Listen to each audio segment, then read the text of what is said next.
All right, let's get into it. The best book you ever read. What's the name of the first one in the series? So, the first one in the series is Mr. Mercedes. I don't know if this is like the best book, but this is definitely the best book in a while that I've read. So it's a trilogy. I really like the first one. It does an amazing job of sucking you in. The second one gets like kind of slow and is a little bit of filler, but you kind of need it because some stuff happens that you kind of need for like the next book. But then the third book is like amazing again. The best so of it's all like, three? Yeah, it's basically like Star Wars, but not really. Most people say the second. Yeah, Yeah, you're saying like Inside Out. Yeah, okay. Where like the first one was amazing. Second one was like... It's Bill Hodges, right? Yeah, Bill Hodges is the main character. That's the detective? Yeah. Right? What's the retired crazy guy's name? So, there's Bill Hodges, the retired detective. There's Brady Hartsfield, right? Yeah. He's our... Our main villain? Yeah. Yeah. Actually, so like, he's the main villain in number 1. Then there's like a gap where... you don't really know what's like you know what's happening to him, but you don't know what's happening to him. Ooh, spooky Stephen And then King. like the second book ends with like cliffhanger, guess who's back? And then the third book is clearly Brady again. Yeah. So that's kind of, and like that's why like the second book you need it because like time is passing. I guess let's start with the first book so that people don't get lost. Why. So the first book is Mr. Mercedes.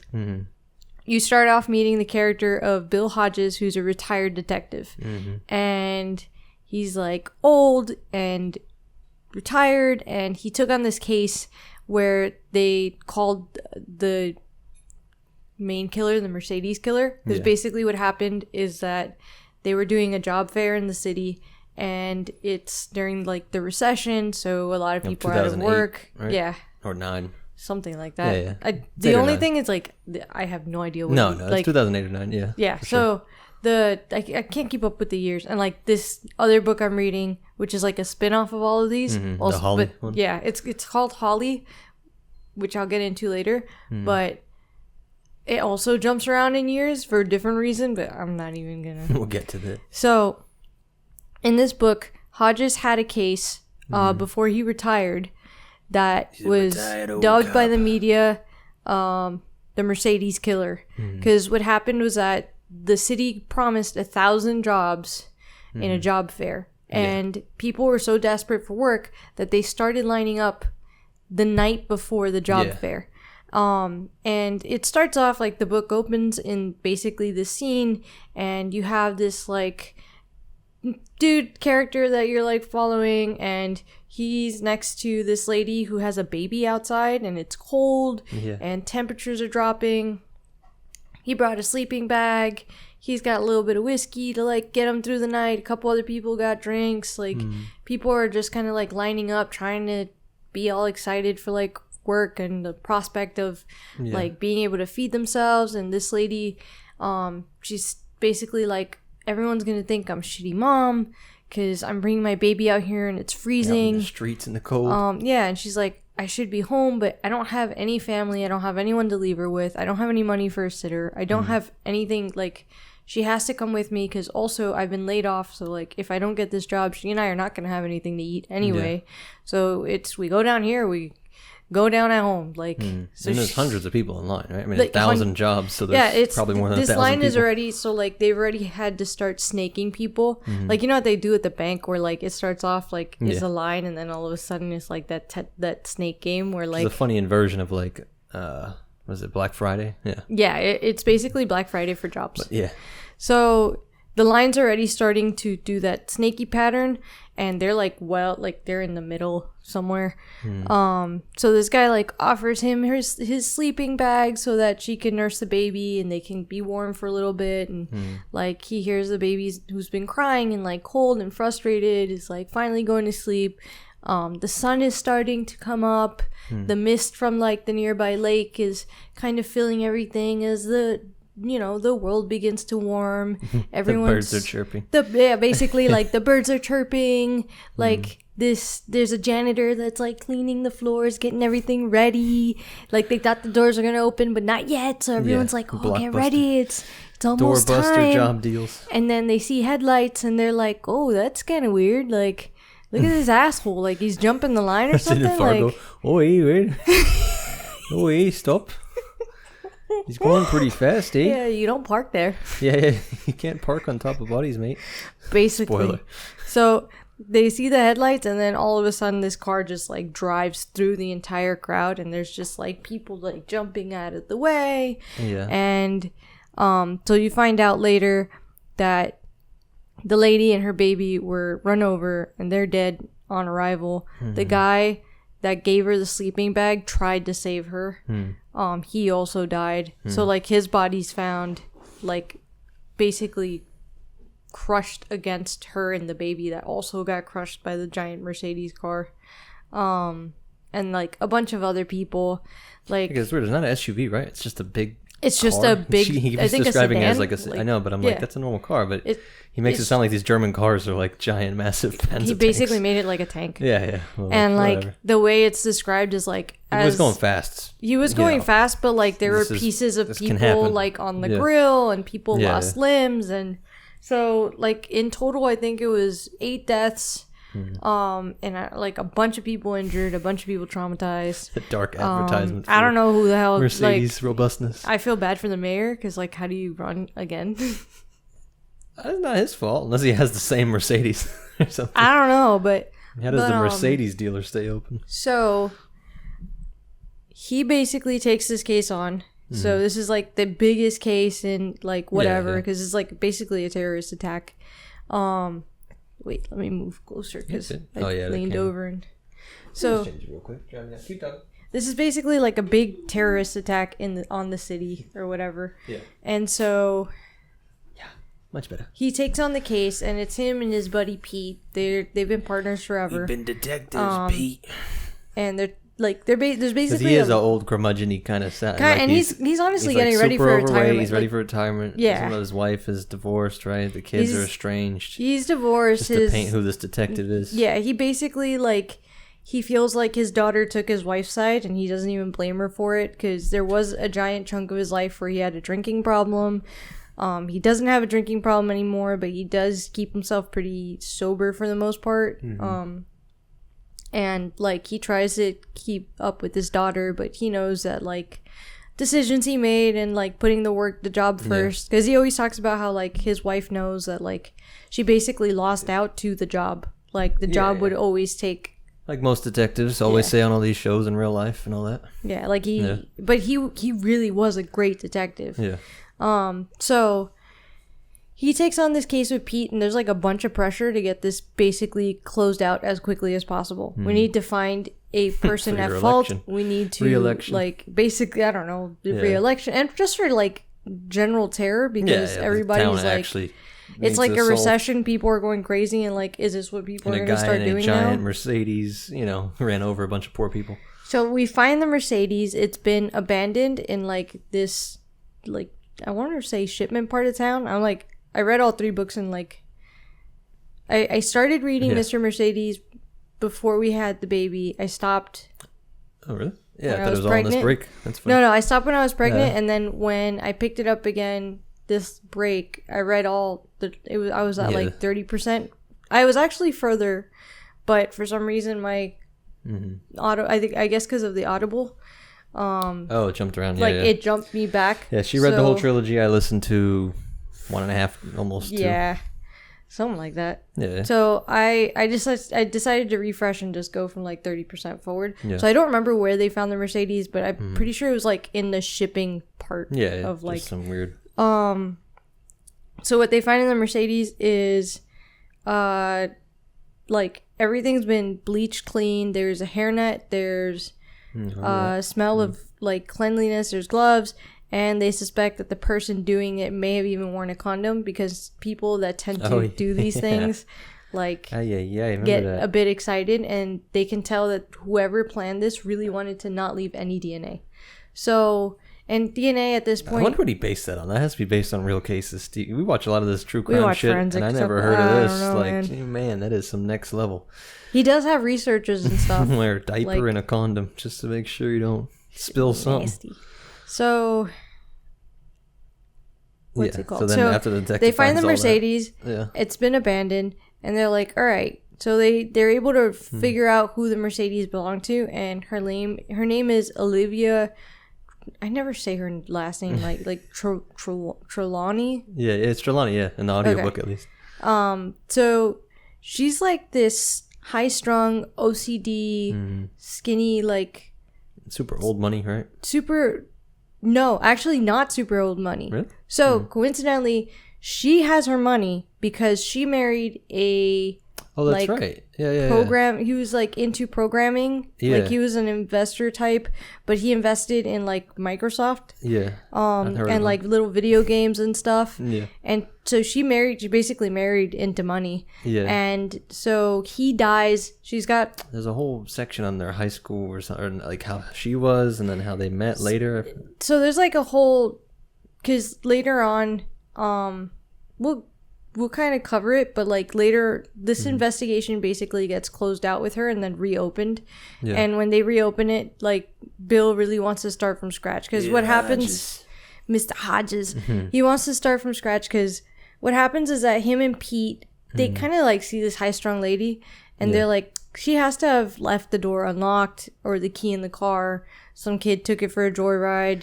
Yeah, just some rich aloof lady. Yeah, so she's basically like, it was her fault. She was over there. She wasn't paying attention. She was aloof. She's got all this money. Yeah. Like, she went to go pick up food because at the time she's taking care of her, like, sick mother who's got, like, crazy bad scoliosis. And her sick mother has, like, a lady that works with them. Like, she's got a home health aide. Yeah. That's there with her and, like, takes care of her throughout the day. But she, like, she wasn't, like, living.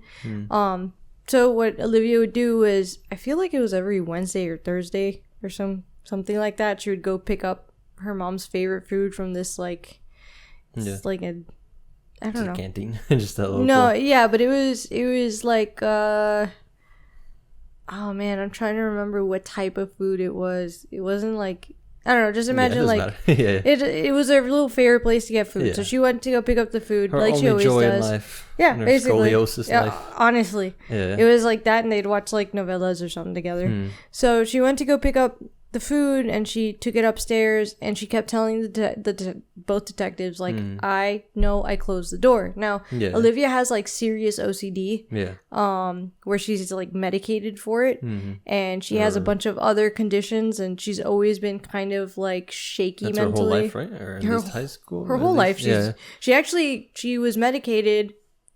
Her husband helped her get into therapy and stuff, get medicated. She had a job. She was stable. When he passes away, she kind of like takes some steps backward mentally. And like, although she's still on medication, like it's said that like she went from kind of dressing like more adultish. She started dressing the way she used to like when she was younger. And she kind of just took a few steps back, became a little more recluse. And, you know, it was just her and her mom. That's really all she cared about. Yeah. So. But her being OCD is how she knows that she didn't just lose the key. She knows. She's like, I didn't do it. She has an actual like whole ritual. Yeah. Like, she knows where everything is. She wouldn't have missed that step. And so everyone's having a hard time believing that. So they kind of like chalk it up to her. Which was a weird angle. She's watching the baby monitor too. Sorry.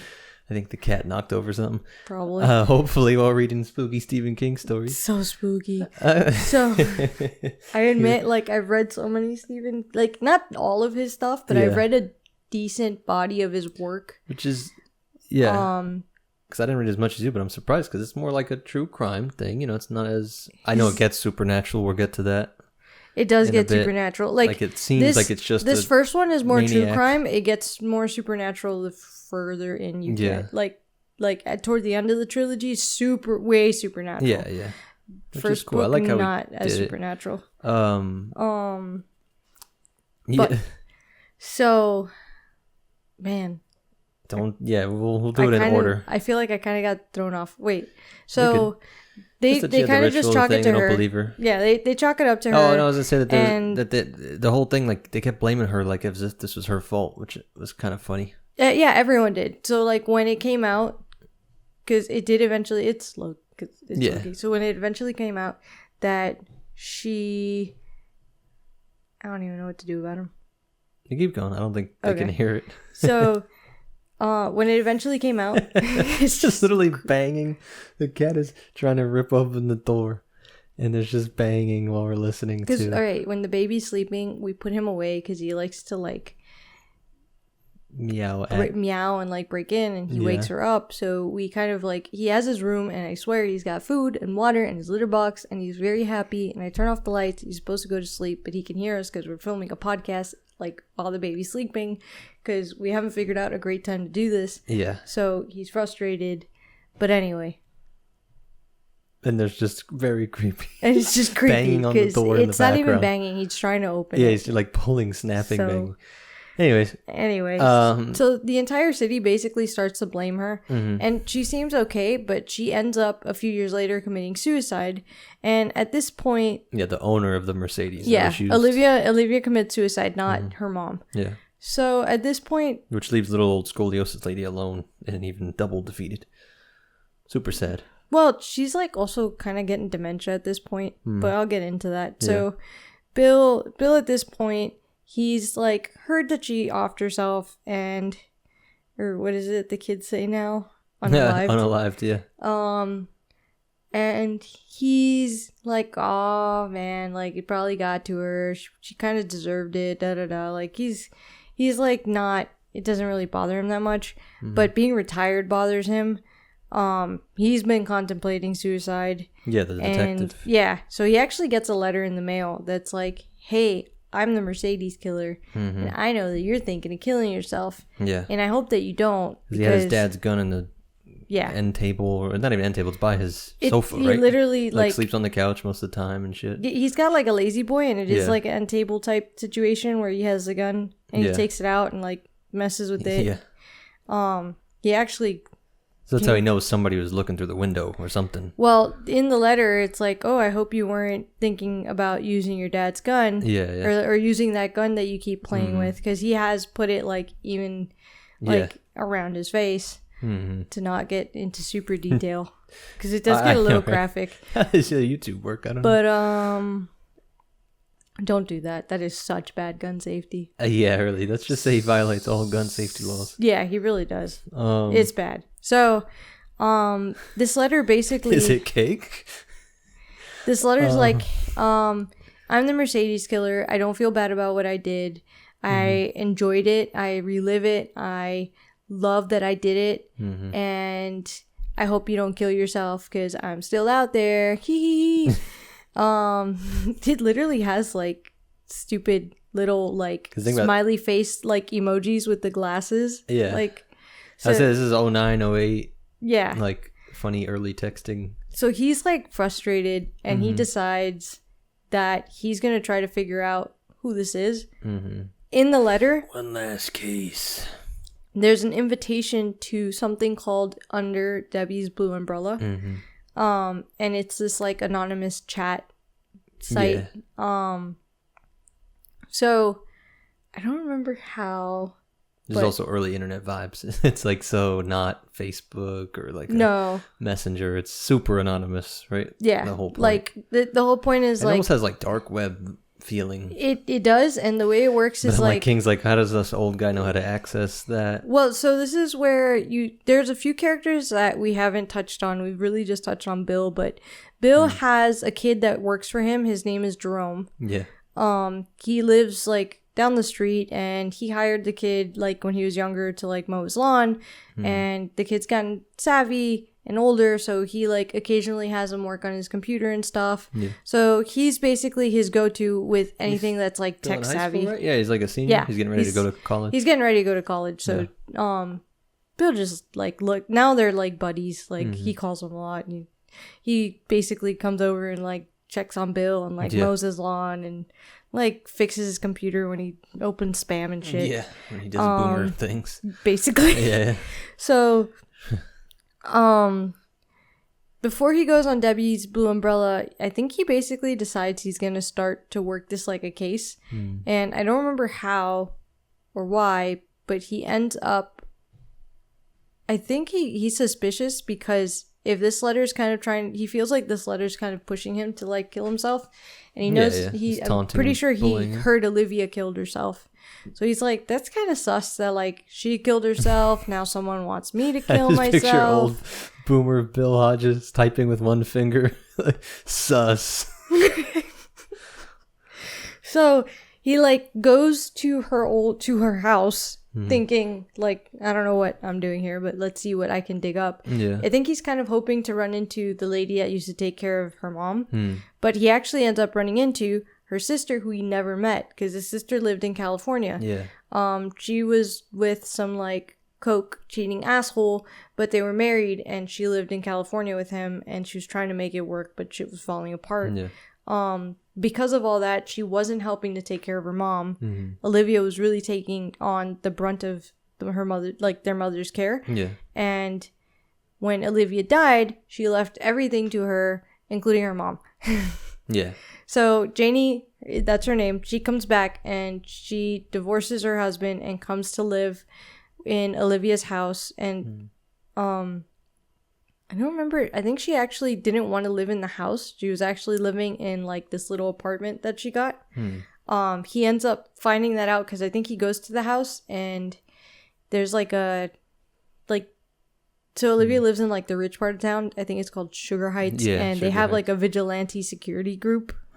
Old men. I think it's actually called Vigilante Security. Yeah. And LLC. He basically is like, yo, like I'm trying to figure out where the people that live here went. Like I want to talk to them.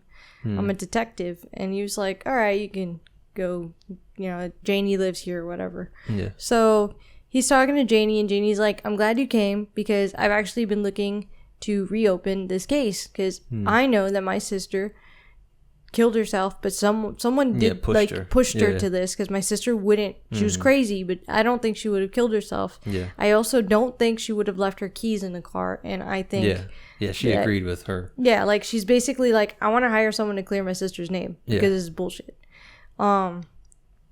So he ends up like getting close to her, and he's like, hey, I would really like. He actually does in a very intimate way. But that's a little later. Yeah. He ends up being like, hey, can we interview your mom? So her mom asked to be put into like a really nice old people home, like a nursing home. So they end up going out to interview his mom, and his mom's like, it was really weird because Ollie, that's what her and Janie call Olivia, like a pet name. Yeah. She was talking to someone on the internet, or not on the internet. She's not very clear on that because she's like 80 something, and so like the concept of chat rooms. But she's like, she was talking to him, but not under an umbrella, but under an umbrella. You know? Oh, she was meeting with him under an umbrella. Yeah, but it wasn't a real umbrella. It was like a pretend umbrella. She was saying because she doesn't quite understand chat rooms and she's kind of old. Yeah, and she's like, but. He wasn't good. He was like toxic, and I didn't want her to keep meeting with him. And she said then she kept saying that she was being haunted because it was said that Olivia would hear the voice of the woman who was run over, and she would hear a crying baby at night. Which is probably foreshadowing. Don't jump in on because I don't even know the spoilers yet, but that has to be foreshadowing for the third book stuff you've kind of trickled on me yet so far. Don't worry, we'll see. Not really, but it does have something to do, yes, with the third book. Yeah. But not in the way you would think. That's why, like, he did it really subtle and not just on the nose, like weird, you know, just woo-woo powers. We'll see. We'll get. It's there. Really cool. But yeah. So, checking baby monitor. Yeah, baby monitor check. So, speeding through book 1. Hodges is like piecing all of this together because he was already talking on it, right? Or no, he wasn't on the Blue Umbrella yet. he actually, so it's around this time that he gets Jerome, and he's like, Jerome, I need you to check out this Blue Umbrella site. But I'm scared that if I go on there, it's gonna like swallow my computer up or put some virus or something on my computer. So Jerome like checks it out, and he's like, no, it's just a chat site. Yeah. Not related to anything. What the hell does that mean? Probably connected to some like out of the country servers that don't keep information, and even if they did, like, they're not gonna give you anything. Chats basically erase themselves like after you've read them or something like that, like Snapchat but in text. Something like that. And it's like weird because whenever you get a message, it'll say like, you got a message from so and so, do you want it? So like when Bill got his letter, it came with a username and password. And Jerome was like, here's the thing. In order to open up an account under Debbie's Blue Umbrella, you have to pay $30. So whoever sent you this, paid for his invite? They paid for your invite. That's and cool. they know, like, if you log in, they want you to get in. Like, they know they're waiting for you. So Hodges was like, all right. So Hodges actually uses that information to log in. And he sends... Because he opens the account, and the account already has a message on it, and it says, do you want to read a message from, like, Merc Killer, like Mercedes Killer? Oh, okay, MRC, yeah. And it's like, yes, and, you know, basically they start to have a back and forth. Like, this is kind of what opens the door to him and Brady. Yeah. So Hodges is looking at this message, and he's like, I'm really going to wind him up. Like, I need to piss this guy off because basically he's setting a trap. And, like, in this situation, like, who is the fish and who is the fisherman? He literally does that, like, type of analogy. That's also funny. Right? Book 2. Yeah. So he's like, I need to make sure that I'm the fisherman and he's a fish. Yeah. But he thinks he's the fisherman and I'm the fish. Yeah. So I need to play into that. I gotta play him. So what he does is he gets a call from his partner, and his partner's like, oh, you won't believe it, because there was another case that they also had before he retired that was open, and it was Turnpike Joe. So this case was about this guy that was going along the turnpikes and killing people. What? And so how original. He was like, I think we caught Turnpike Joe, because there was this guy. It's a very like what was his name? Very charismatic serial killer. Oh, I'm gonna forget. Yeah, the guy that was all Bundy. Yeah. It's very Bundy vibes, where this guy was like very charismatic, put together. They had found his wife's body like behind his house or something, and she had like disappeared. So they're basically gonna peg the wife murder on him, and then they're finding out that like he's admitting that he's Turnpike Joe. So his partner's all excited. So Bill's like, okay, I'm gonna use this. And so he like over writes a bunch of people. Yeah. Well, he writes to the Merc Killer, and he's like, "You're not the real killer, because we have him. We're pretty sure that we have him. We have someone confessing to a bunch of stuff right now. Yeah. And you're gonna see on the news tomorrow, like some of the stuff that he's already confessed to. And if you were the Merc Killer, you would know more details. Like, you're just some dude getting off on acting like him." So which is crazy how common that stop is. being a loser and go home. Yeah. Like, go back to your mommy or whatever. Because at this point, he's also kind of started to profile this person. And he's decided that based on, like, the way they write, they're probably in their, like, 30s. He's figured out, like, late 20s, early 30s. When did he do the perk thing? Perk thing? Yeah, because that's part of the letter. Like, or in one of the communications where he's like, Brady constantly refers to himself as the perp. No, the perk. The perk. And he's like, it's perp, not perk. The perpetrator. Not. Yeah. So he's like, all right, this guy's kind of dumb. Yeah, so he's like, this guy's smart, but not like... basement dweller, weirdo, incel mess. And he's also figured out that he's probably someone that you wouldn't think.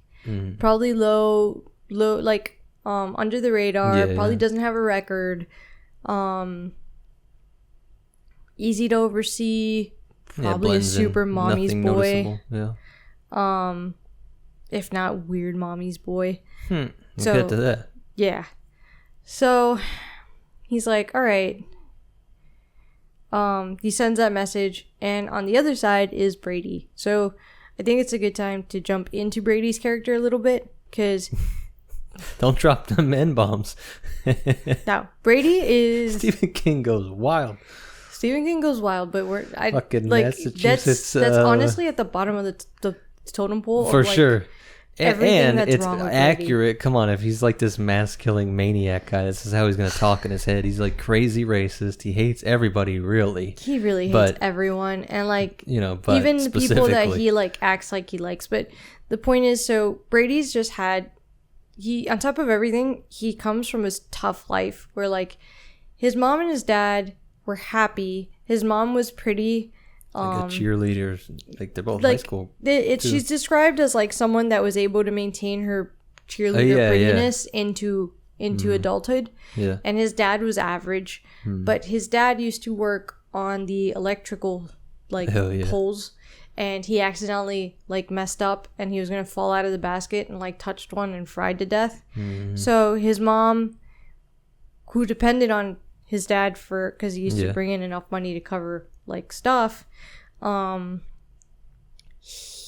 she took the insurance money, because basically the company was like, if you accept this money and say that we're not liable, then everybody's happy. So it was like, I want to say like $70,000 or something, not like a shit ton of money or anything. Yeah, this is, you know, it is 2008, but still, like, it's probably 20 years. Like, he didn't. Oh yeah, it wasn't. This is even before Mercedes the recession. Killings 2008. Yeah. So might even be early 90s. Who knows? Yeah, he's kind of a kid. No, right? You got to be young. He's a kid. He's like, I forgot what age, but he's a kid. Yeah, it's probably late 90s. And he has a kid brother. Yeah. So, she takes the money. She gets a new car. She pays off the house. Mm-hmm. He has a kid brother, and his kid brother is slow, but not like retarded. Yeah. He just sees him as slow because Brady's like super smart. Yeah. Like Brady's like gifted, and his brother's probably average, but he constantly making fun of him. I thought he was actually a little functionally issues. No. Well, so that happens later. His brother, he always says his brother was just slow to begin with. He wasn't very smart. But what happens is that they're home, and his mom has a new boyfriend that he doesn't like, and she's waiting to go on a date, and they're eating like cinnamon apple pieces or some shit, and watching the Blues Brothers, and his brother like has a piece of apple in his mouth, and he starts laughing at something the Blues Brothers do, and the apple like slips into his throat, and he starts to choke, and he's changing colors. And his mom freaks out. And the worst thing you could ever do, by the way, in the case of a choking, is reach in to grab the item from your child's throat. But she does. And what happens is exactly what they tell you. The reason you're not supposed to do that is that sometimes when you're trying to pull the thing out, you push it further in. So now her son's like really choking, and she's telling Brady to call 911, or she calls 911. It's like super hectic. Yeah. The ambulance gets there. They tell Brady to leave the room. There's like a bunch of sounds. They leave with his brother basically like in a stretcher, and his mom jumps in the ambulance. Babysitter shows up that was already going to come for the date. He just left alone for a little bit, no? Or no, the babysitter showed up, and he hates the babysitter because she always comes and like snoops around to see if they have extra food or snacks or some shit. And he's like, you can have all the ice cream you want, because there's like blood on the floor. There's like all kinds of signs of like something wasn't going well. Yeah.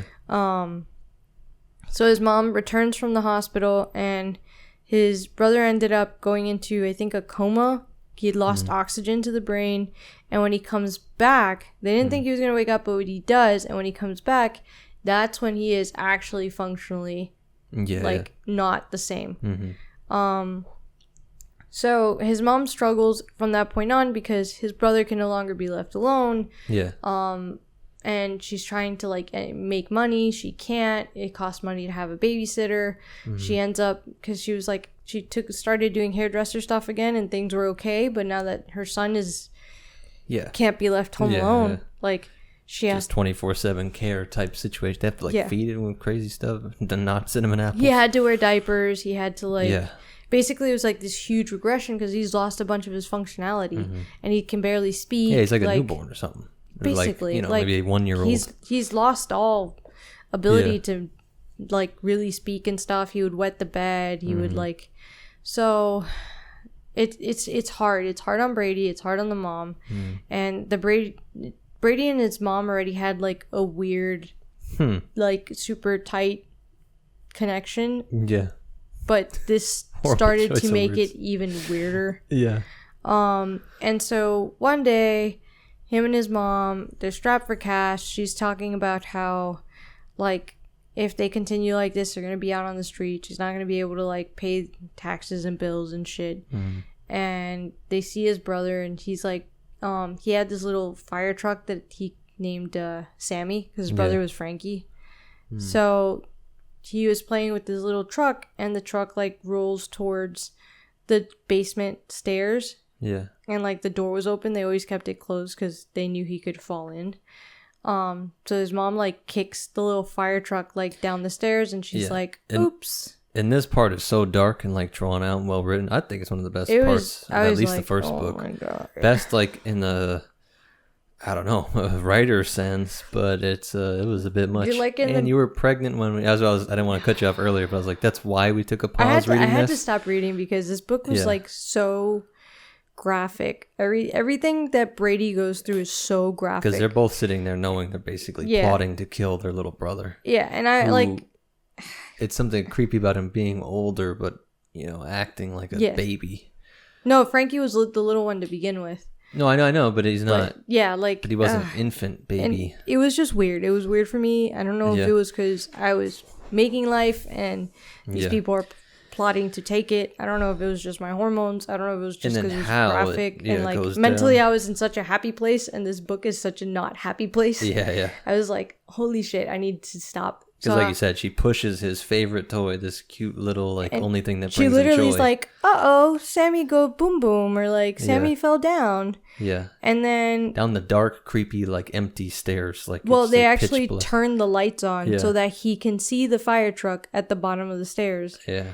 And then he's like leaning over looking at it, and Brady like basically kicks his ass down the stairs, and they just watch him like tumble head over legs like a bunch of times. He breaks his neck and all this other stuff, and he lands, and he's like definitely probably paralyzed. He's barely able to move. Yeah. And then they basically get a pillow and smother him to death. Yeah. And then his mom comes and like wipes his face off. Brady originally, since he was young, thought that she was just doing it because his face was covered in blood, and like it was just nicer this way when they come to like pick him up. But he realized it was because she was probably wiping away the fibers in case they do some kind of test to make sure that it wasn't suffocation. Yeah, it's like even darker the layers because they have to make it look like an accident, and the kid is in pain. Like you said, he's fucked up. It's not instant. He's still death. Alive. Yeah, like. And he's like trying to call out to Brady, and Brady's like, "Yeah, and we need you to die, bud." Super, That was one of the most dark things I've ever read by King. So he kills his brother. He like helps kill his brother. And then after that, him and his mom become more than him and his mom. It becomes a weird like. You have these little flashbacks throughout the book of like things that they would do. Are you waiting to say what she would do in the tub, or you just don't want to? Well, because there was two super graphic. Like there's a flashback where he talks about her like jerking him off. I don't know what I can. I don't know how else to make that easier. Like she's relieving him in his little because of his headaches. Yeah, but that's not the way it starts with her just doing that really? While she's bathing him because he's young, like he's a kid. She's bathing her kid, and she's doing that to him. And then later, she would purposely wear like scandalous stuff so that he would like shit was poking out. Yeah, like he could see a little further up her robe than he should, and he like she may or may not be wearing panties. Looking at it, she enjoyed it. Yeah. Like she knew her nipples were out. She knew like that the robe was laying in a way that her nipples had an imprint, or he could see, and like she could see that she was giving him a boner and all this stuff. Like it was on purpose. It was a weird, but she actually wouldn't let him. Like there was one time that he tried to touch her down below, and she was like, "You can't do that. You can't touch there because that's where you came from." Yeah. She would occasionally let morality him of this touch the boobies. maniac mama. She's freaking weird. Yeah. And then, so what happens is that when he gets mad or when he's like frustrated, he gets these really bad headaches. And the only way that he knew how to relieve these headaches was for her to also relieve him. What is it? What was that line from that documentary? Oh my god! I just wanted some relief. The one with the guy that gets tricked into being gay. The guy with the fucking 1,000 charisma, where they're just bitching about their wives. Yep. Yeah. He's like, I just wanted some relief. Like, will you relieve me? So I went over. I just gave him relief. Yeah. It's like, oh my god, bro. Basically, that's all it took. That's how I feel about this, like this relationship. Where I'm like, what? Mm. So when Brady gets this message that basically he's not the real killer, he's like pissed. What we don't know, or like what we do know at that point, because we've been following, Steven is jumping, or stuff, whatever. It's King Steve. is jumping. Steve, right? I always make fun of her because it's Stephen King. It's PH. Anyway, go ahead. So he's in the book. You're jumping between Bill and Brady. Yeah. Like, it'll be like Bill, then Brady's perspective, then Bill's perspective, and like they're kind of like parallel timelines, and you're jumping between one and the other. So what happens is that at this point we've been following Brady. We know that he works at a Discount Electronic as like basically like a geek squad, but they get sent out to homes.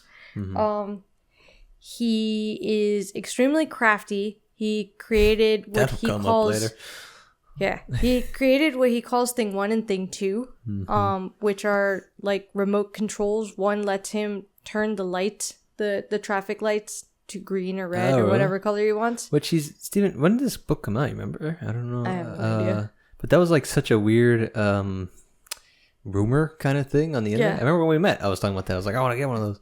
So he supposedly rigged like a remote to do that, and then Thing 2 captures like the signal that your key uses to lock the car. So if he has it to like searching a signal and points it at a car, and you lock your car, it catches that signal, so he can then unlock your car whenever he wants.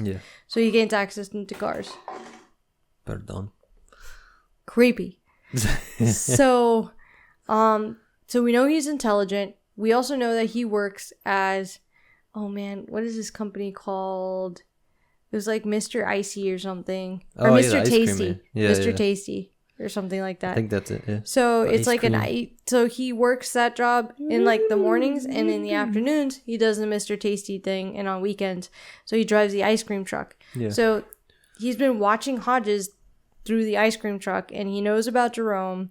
He knows about Jerome and how he goes over to do like cut Hodges' lawn. He knows Jerome and Jerome's entire family, and he knows that Jerome has a dog. He's just like really mad at Bill, and he really wants to get back at Bill. So he gets this like really great idea that he's gonna make Bill suffer by hurting Jerome and Jerome's family by killing the dog. Because if he can slip something to the dog, the family will be sad, and he hates the family because he's racist, and they're not the same race. So he hates them. They're actually a really nice family, and they have a really cute dog named Odell. Oh my god, he's a cute. He's just like Odell. Like Odell's so cute because like he saw him, right? Weren't they to get an ice cream or some shit? Because they went to go get ice. Everywhere they go, they take Odell. Like, because it's even a rule. Like his sister can go to the store with her friends, but she has to take Odell with her, so she ties him up outside. He's just like their nanny chaperone. And like whenever Jerome would come, he does a good job, obviously, by our reaction of making you love this dog. Because it makes you hate cute. And be tense that he's gonna get killed by this. He's just described as like this cute, chill, laid back, gets along with everybody dog, and like he's even got his own spot at Bill's house. Like he lays in front of the TV, and he's got his own water bowl. Like everybody likes Odell.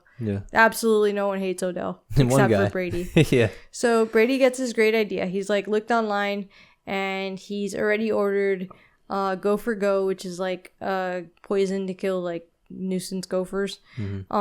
He's gonna put it in like hamburger meat, and then he's gonna like, his idea is he's gonna drive by one day that he sees Barbara, Jerome's sister, going to like the store and leaving Odell tied up. He's gonna like chuck him burger meat and hope he eats it and dies. I don't think it was like that foolproof of a plan, but whatever. This guy's a genius. So much smarter than his brother. It's so messed up. Rest in peace. So he like gets frustrated, and instead of waiting for the Gopher Go to arrive, because this is like when Amazon would ship you quick in a week, he like actually ends up going to like a store, like a Home Depot type, and buying Gopher Go and a couple other like gardening things to make it seem like he's gardening and has a nuisance gopher. And pays everything cash, and he's super paranoid the whole time. He's trying in line, I remember. Yeah, like his whole thing is like always make sure that you're not obvious. Like the sunglasses thing. He's like, I should have wore sunglasses to cover myself. Yeah. And like but everybody's wearing sunglasses. He says something to like the person behind him, and he's like now man, memorable. Now they'll remember me because I said this. And he just knows that if you're slowly, like if you do little things to constantly be remembered, it can snowball, and multiple people will remember you. I remember that weird and then lanky it has that like Discord mod. Yeah. Basically. So he's got a real gopher problem, I tell you. He's happy the cash register lady doesn't even register him like as it's a guy. He rings him up, not even a lady. He just leaves. So he goes home. He's super happy. He prepares his little gopher killer meat, and he basically makes these little hamburgers. And he has a mini fridge in his basement that he's like, Mom never comes down here. She's not. She knows she's not supposed to be down here. I'm just gonna put it in my mini fridge, and we're gonna be fine. On top of that, like, Mom almost never cooks because Mom spends her day drunk. She's and like the day before, he had like come into her like almost burning the house down, trying to make lasagna or some shit. So like, it's like she's not gonna cook. She just gets wine drunk. Yeah, like she starts drinking at like 10 o'clock in the morning or some shit. So he like is super happy, and he steps out to like do some things.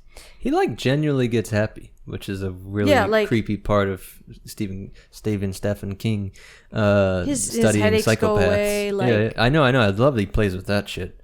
I'll focus on that later too, but I imagine it has to play into some of the supernatural shit that's gonna pop up. That the headache thing, it's like he's obviously being driven.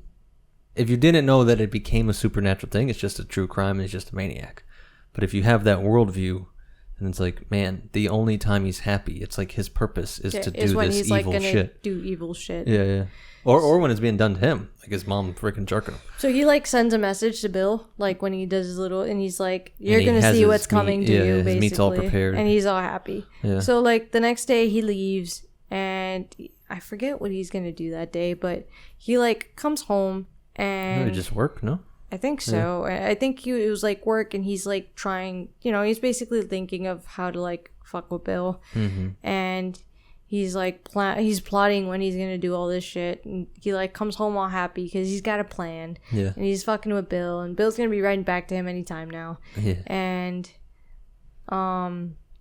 he picked up food for him and his mom. They're gonna have a great time. Everything is looking perfect. What could go wrong? See a nip slip in a tub sesh. So he walks in. And he's like, "Oh, Mom was cooking something. Must be good."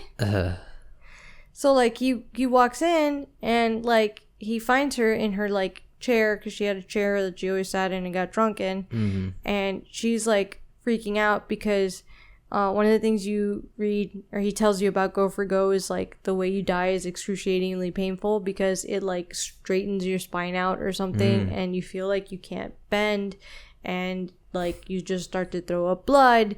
And so basically he walks into his mom looking like the freaking exorcist, just like with a blood bib, and she's telling him, she's like, Brady, she's like, technically it's like, Brady, that's all right. Oh yeah, she's like really bit her lips off, like, Brady, call 911, like, and she can't even say 911. It's like coming out raspy like that because she's been throwing up blood, and she's like dying because she's been poisoned. Yeah. And he's like, nah. So he runs downstairs. The writing's a lot better than that.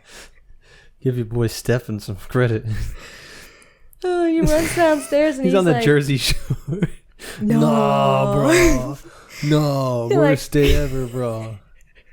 Mom's is like, not good. He runs downstairs and he's like, this bitch, she wasn't supposed to come down here and she came down here. She's snooping in his room, I gotta say, you know. Well, because she was hungry and he didn't leave her anything to eat. This crackhead. Like he foraging through his like perfect plan, but he didn't leave her food. Basement. Yeah, I know.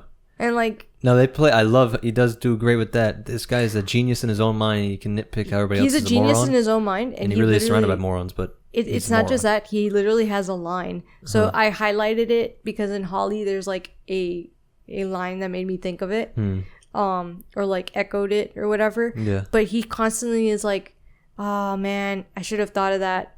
But you can't think of everything. Yeah, he always has these ways to get himself off the hook. He's always like, oh, but like, I remember you telling me that. I'm busy, and when like, you highlighted that. I can't think of everything. Yeah. Like, so he's constantly, that line constantly comes up. And like, I do love in the third book, it comes up again. So like, it's just a part of his character to be like, but you know what? I can't think of everything. Yeah. Shucks. So, in this case, like, yes, he didn't think of everything. He put poison meat in his little mini fridge. In his mini fridge. His mom knows he has a mini fridge. He knows that she may or may not go down into his room. He has no idea. He honestly thinks that she's just some drunken, aloof retard. He knows her schedule. She gets drunk, passes out every night. I mean, why would it change? So, he just starts trying to, he's like, I'll Google how to save her. And he realizes that she probably ingested way too much of it. And it has to be like a 911 call. But if he calls 911, there's going to be a lot of questions about why there was poison in burger meat. Yeah. And they might want to like look way too much into like his room. And he's got thing 1 and thing 2 that he used to like. He snuck out. Did he? Yeah. You want to take a quick intermission? Let me see. Yeah. Watch out.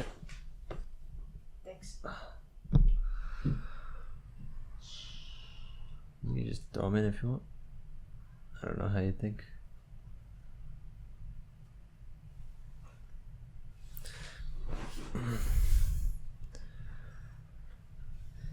He's just on the loose. I'll just be running away, so maybe if he leaves the door open, he won't cry. Yeah. Oh, that door? Yeah. Okay. Yeah, we won't wake her up, you think, right? I don't think so. I don't think I'm being loud enough. And she's got the sound machine. Yeah, that's true. So...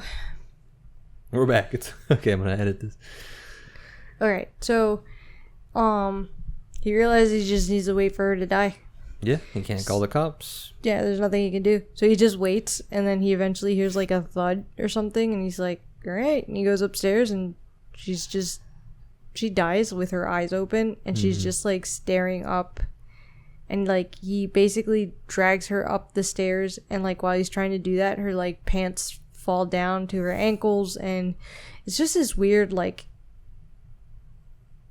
there's a weird kind of like sexual tension type of thing, but like at the same time she's dead, so he just like lays her on her bed. He doesn't know what to do with her, so he just cranks the AC up and covers her up in a like to visualize. She bit her lips off, she's covered in blood, she's like you said, her rickety, panties are down by her ankles. It's almost like rigor mortis, like instant rigor mortis, the way this poison works. Like she's all twisted up. Now she's naked, so there's a prized box there he was coveting, but it's all gross, and she probably shit herself her eyes too. I mean, come on, she has to do all these things. Yeah, and just staring at him. Yeah. So he just puts her on her bed, and then goes back to work. Well, now he's livid. And killing the dog isn't enough anymore. Because at the end of the day, this is all Bill's fault. Yeah. If Bill hadn't just killed himself like Olivia did when he messed with her, because it turns out that's exactly what he did. Yeah. If Bill would have just killed himself, none of this would have happened. He would have never tried to poison the dog. He would have never messed with the go-gopher. His mom would have never eaten it. All of this is Bill's fault. Bill's resilience. damn Bill Killed his and mother. his inability to just Yeah. kill himself with the gun. So I'm like, okay, this dude's crazy. But what could he do now? It's got to be the peak of his crazy. He'll repent So- and turn from his ways.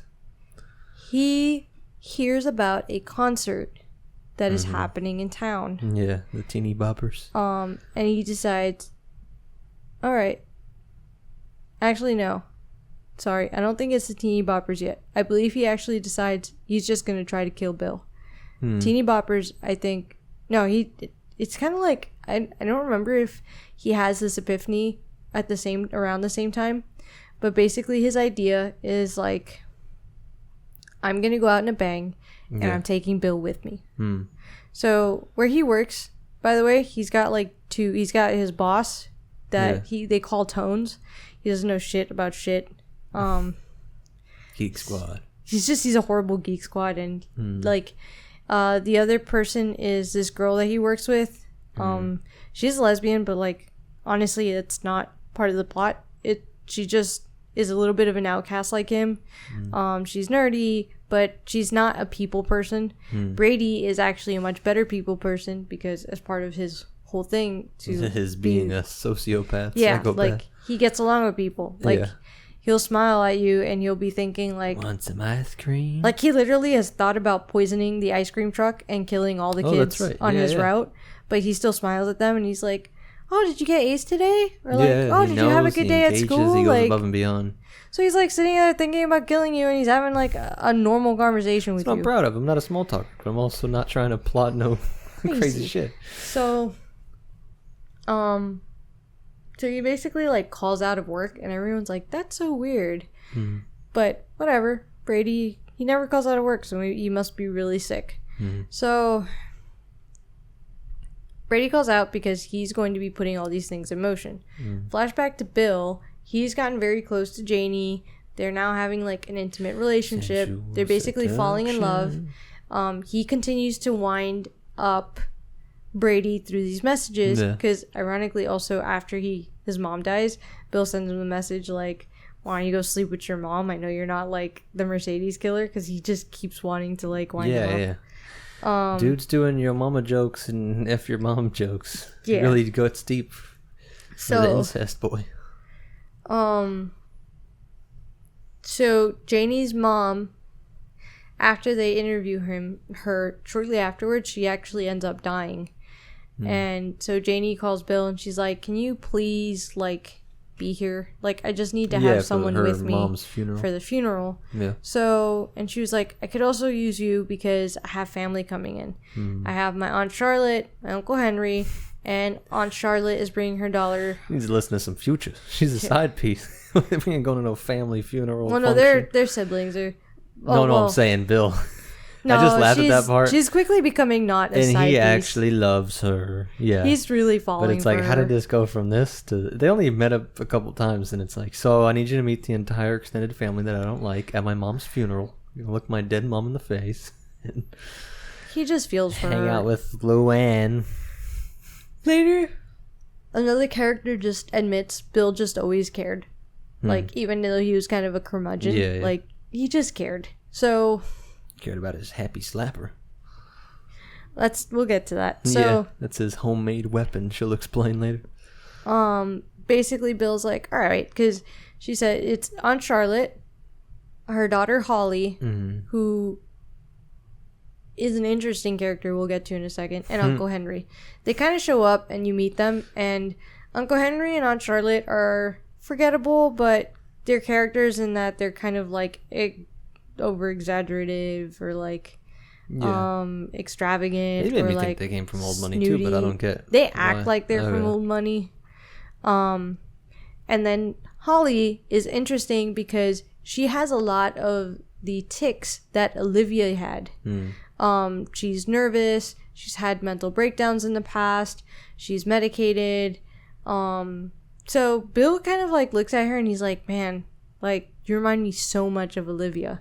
And I overlooked her so much. Like, I didn't give Olivia a chance at all because it was so easy to not like her. That's really how he describes it. Like, it was so easy to not like Olivia that none of us even tried. So he really feels like he needs to make it up to the universe and to Olivia and just be nice to Holly. So they're at the funeral and he steps out for a second and he notices that Holly's not in the funeral and she's like, I really don't like funerals. He's like, it's okay. So he like basically has kind of like a heart-to-heart with her, and she just feels like she can open up to him. They have this like instant connection. So at that point, the funeral's ending and he's gonna drive his car with Janie back to the reception. He's gonna drop her off. Yeah. But Holly's like, please, please, please ride with us, please. And Janie's like, it's fine, like I'll drive your car and Holly can ride with you, no problem. Yeah. So like Janie's driving the car, they're walking to their car, and all of a sudden there's a huge explosion. What they don't know is that Brady's been sitting like waiting. He was able to capture the locking mechanism to like the pattern for Hodges's car. And while they were in the funeral, he went downstairs, and because he's like in a parking garage, and he put behind the driver's seat a shoebox full of like C4 or something. They don't tell you what. Yeah, he made something. But he made a bomb. Yeah. He put it behind the driver's seat, and he was waiting because Janie got for Hodges like a detective fedora because she thought it would be fun. So she's wearing his detective fedora and she's driving, and Brady can't really tell who's in the car, but he sees the fedora and he knows that Hodges has been wearing it. Yeah. So he blew it up thinking it was Hodges. So Hodges comes running around the corner and Holly comes running around with him, and there's like literally pieces of Janie like in the street. She is not just kind of dead. She didn't make it. There's like an arm in a gutter. She did. Loki. Shh, come on. If you wake up the baby, Loki. Look at her. She's already moving.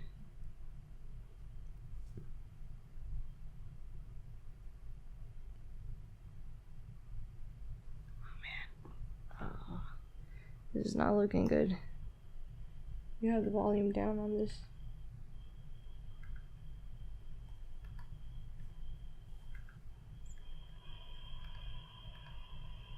Oh. She's awake.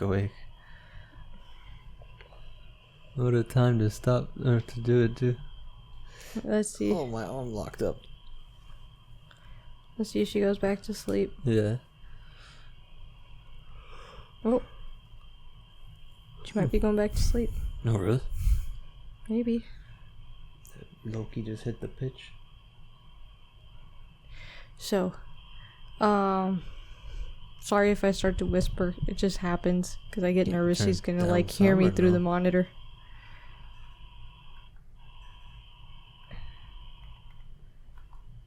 So, so there's pieces of Janie everywhere. Bill just come off the baby monitor. All right, back to horror. Bill now knows that he's been targeted by Brady. No one else would try to do this. His partner and his ex-partner, because he's retired now, and Izzy, his partner's new partner, show up, and they're like, we're gonna have to ask you questions. The firecracker. And he really doesn't want them involved, because at this point he feels like it's just him and Brady. So he tells Holly, he kind of gets obsessed too. I mean, obviously it just blew up the only love he had. I was joking about the side piece, but he actually fell in love. He did, and after like being now he wants forever. revenge. Yeah, contemplating. He wants revenge. Like Brady needs pay. So he tells Holly, he's like, Holly, I'm gonna have someone go to your house because she's actually staying in Olivia's old house where she actually was, where Janie didn't want to be. The house on Sugar Heights. He's like, I'm gonna send someone to your house. Here's his number. His name's Jerome. He needs to look at a computer. And she's like, all right, but send him now. Or send him, I don't remember if it was that day or the day after. Because basically Aunt Charlotte and Uncle Henry were going to go talk to the police as witnesses. But Holly wasn't going to have to go because she's mentally unstable and they treat her like a retard, even though, it's okay. I don't know. Yeah.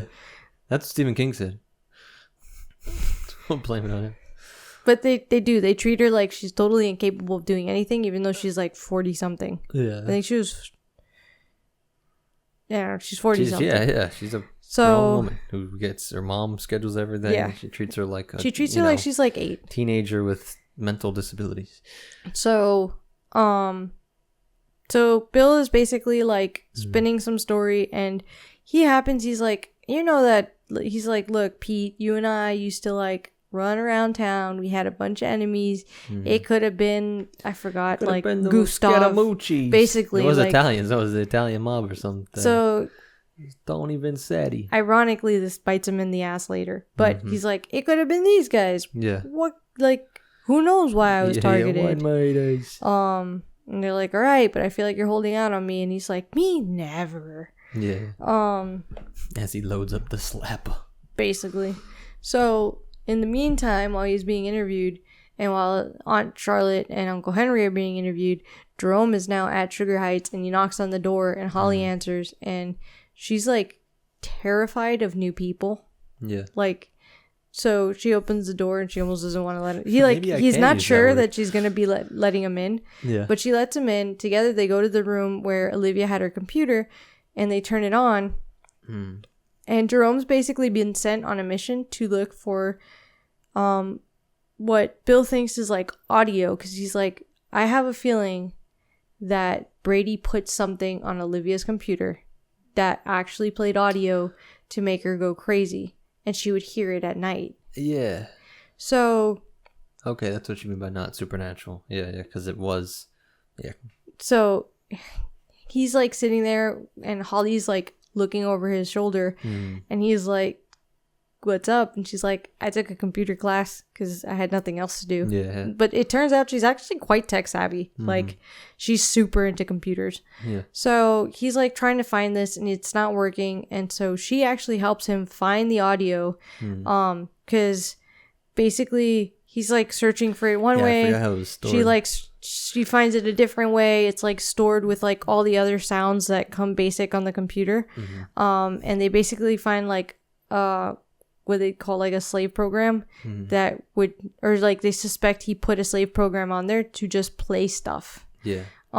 They also find that the computer's been pretty cleaned out, so he must have also through a back end cleaned out any evidence that it was him. And he forgot that. No, he just didn't. Yeah, like he forgot to delete the actual sounds, but he deleted the program and everything. Yeah, I think everything. Actually, it's gonna bite him in the ass because Jerome ends up having to leave because they snuck him in before Aunt Charlotte and Uncle Henry knew he was there, so he had to get out quickly. But Holly ends up staying and trying to figure out, because they're like, who could have come in and planted something on this computer if there is no back end entrance, or like if you had to create a back door for him to be able to come in through, who could have done that? Yeah. And if Olivia wasn't the type to like go clicking around, like who could have gained access? She's not torrenting video games. And Holly's like, this lady used to watch like Hulu, Netflix, and like I don't know, Yahoo News Netflix or some CDs shit. at the time, DVDs. Like she wasn't the type to be surfing for weird things. So, sorry, Holly's trying to figure out who could have come in, and she opens the email, and like all the emails have been deleted, like the inbox is empty, but she realizes that he didn't delete, I think it was either like the spam or the sent, like there was one inbox, like one of those boxes that he didn't delete, or it was like I think he didn't delete the already deleted emails or something. He forgot to empty one of the bins. Yeah. And in there she found a recurring email that was for service, like, hey, the next time that your computer's messed up, don't forget to call us. Oh, or just like here's a thing. Yeah, like we're giving a discount for your next service, your next IT service call or whatever. So she finds out that it was the Discount Electronics. Yeah. Meanwhile, Bill and Jerome don't know that she's like on the case with them now. Like she's just gone rogue. Yeah. So Jerome and Bill are like over here, basically. Yeah. And they're like, oh, who could have done it? And they're like, maybe it was an IT company. But there's so many IT companies. And he's like, but if she didn't have an address book, or if it was something, it would have to be an easy number. So they like figure out the scenic route. Oh, it could just whatever spells computer or whatever. Basically. 444s. Oh, that's what it was. He got Jerome to call the vigilante group. Oh, yeah. He tells the vigilante group once again, tells Jerome, because Jerome's acting like he's calling from like a law.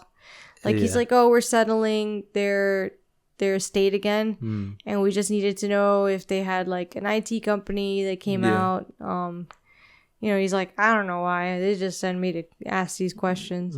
So they're like, yeah, she used to have this IT company, Discount Electronics, come out all the time. So like they took the scenic route, and Holly's like already there. So like they literally pull up, and Holly's like sitting on the curb like smoking a cigarette. She has a cigarette problem. She's already a detective. Oh yeah, she already had it. Yeah. She already had a cigarette problem, but she's basically like smoking a cigarette waiting for them. And she's like, I was gonna call you if you didn't show up in the next few minutes. Yeah.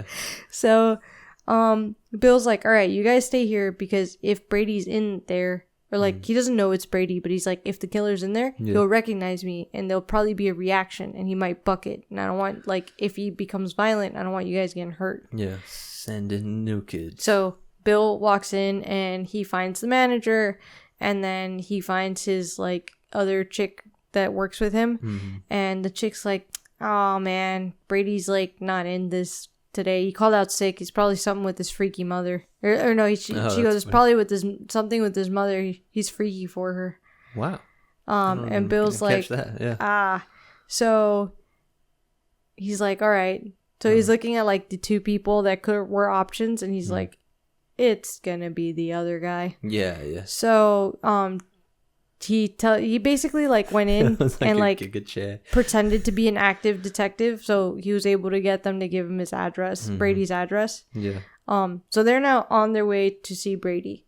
What they don't know is that after the failed explosion, Brady went home and like emptied all the bombs and bought a ticket to what is the band's called Round Here. It's like the hip kid it's boy band. NSYNC, Bieber kind of. The like One Direction. Yeah, there you go. That's a more 2008. So, basically he bought a ticket, and he bought one other item that you don't know about, and he's gone and moved his entire setup to they could tell you a hotel nearby. And he's hidden his car because he knows that Bill is onto him. He knows Bill is like at his heels. He could feel him.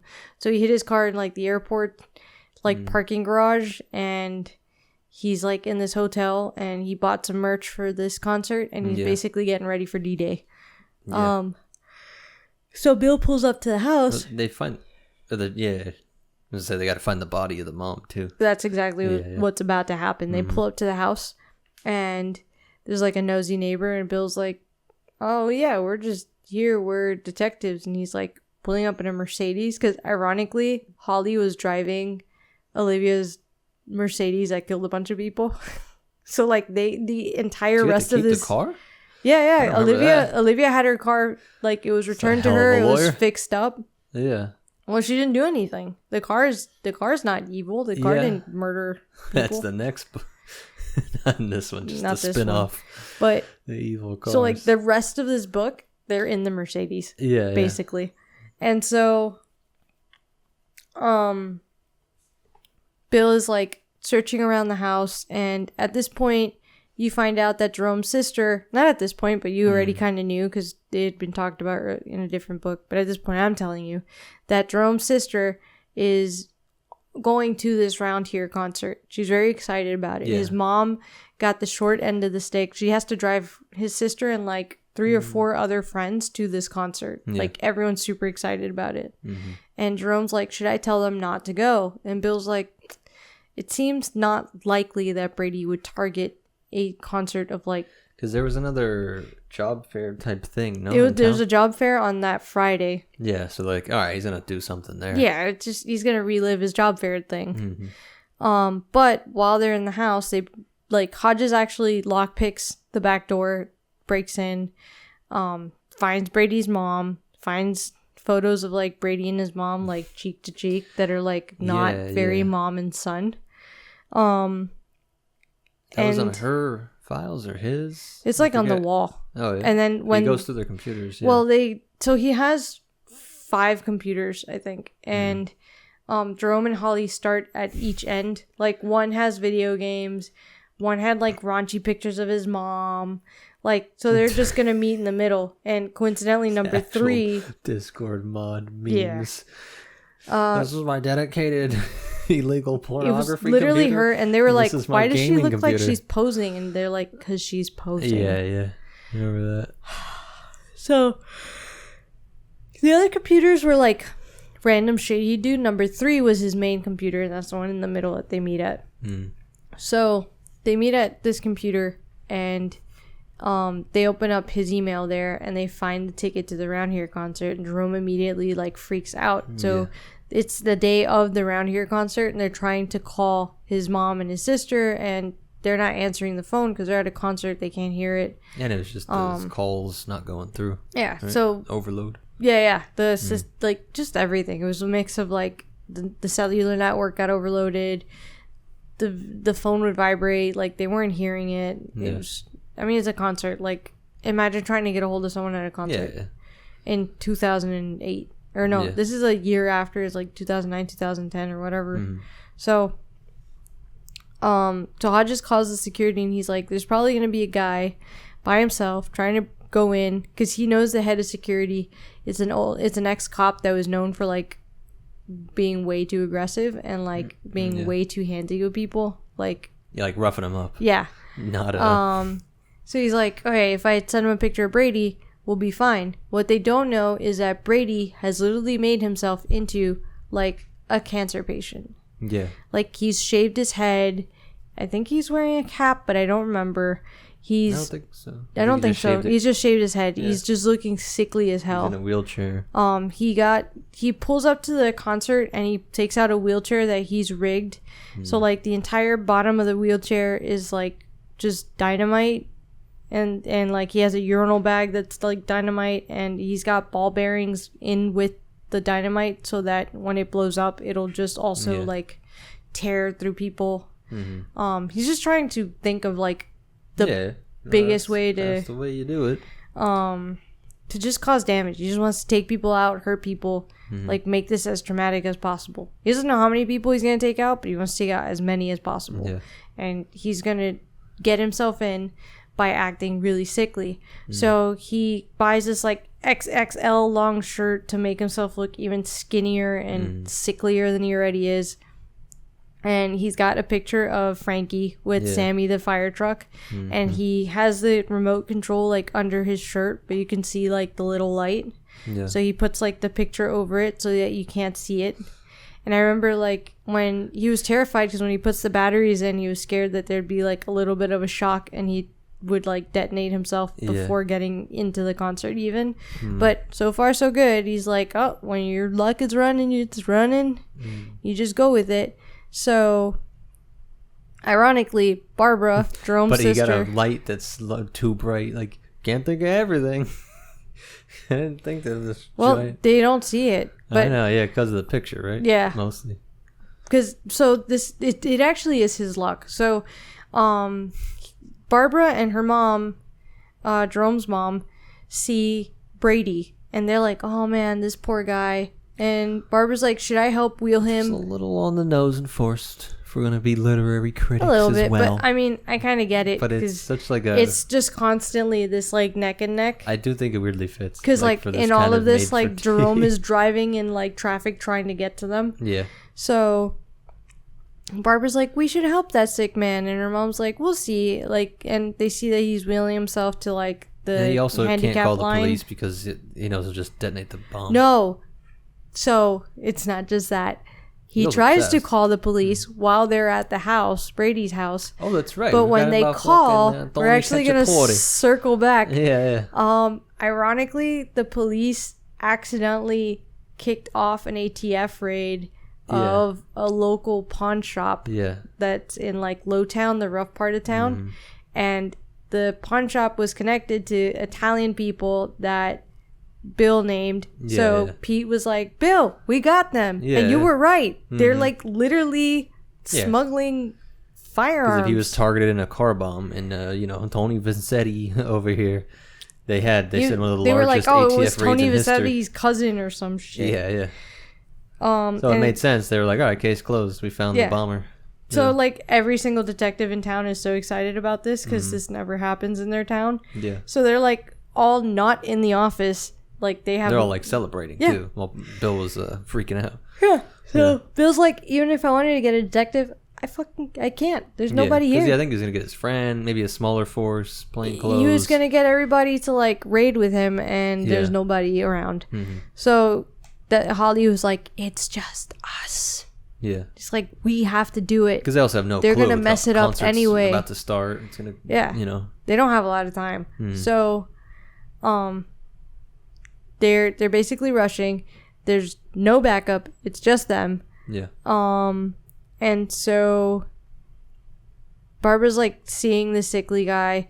The concert's starting. Brady's now parked next to an actual cancer or like disabled little girl with like really skinny legs. Because they had a special section in the front row. No? He's handicapped, and like he thought he was gonna get stopped because they were searching some handicap carts. But what happened was that they started to let the normal people in, and someone kicked over like a barrier, and people were like flooding.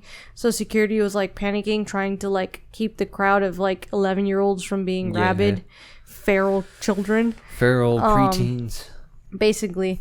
And so they just started letting the handicapped people in. So like. The security lady sees the photo of like Frankie, and he's like, oh, my son, he really loved around here, and I just wanted him to hear it. And, like, it was an accident, that's why I'm like this. And she like felt bad, so she was just like, go. Yeah. And so he's like in the concert, and he looks back, and he's like waiting for this moment of like when he's gonna detonate everything. And he looks back, and like literally a couple rows over, around the time that he's looking back, Barbara's like, oh my god, Mom, look, the sick guy, he made it, he's Jerome's gonna watch sister. he like, this guy's gonna watch the show with us.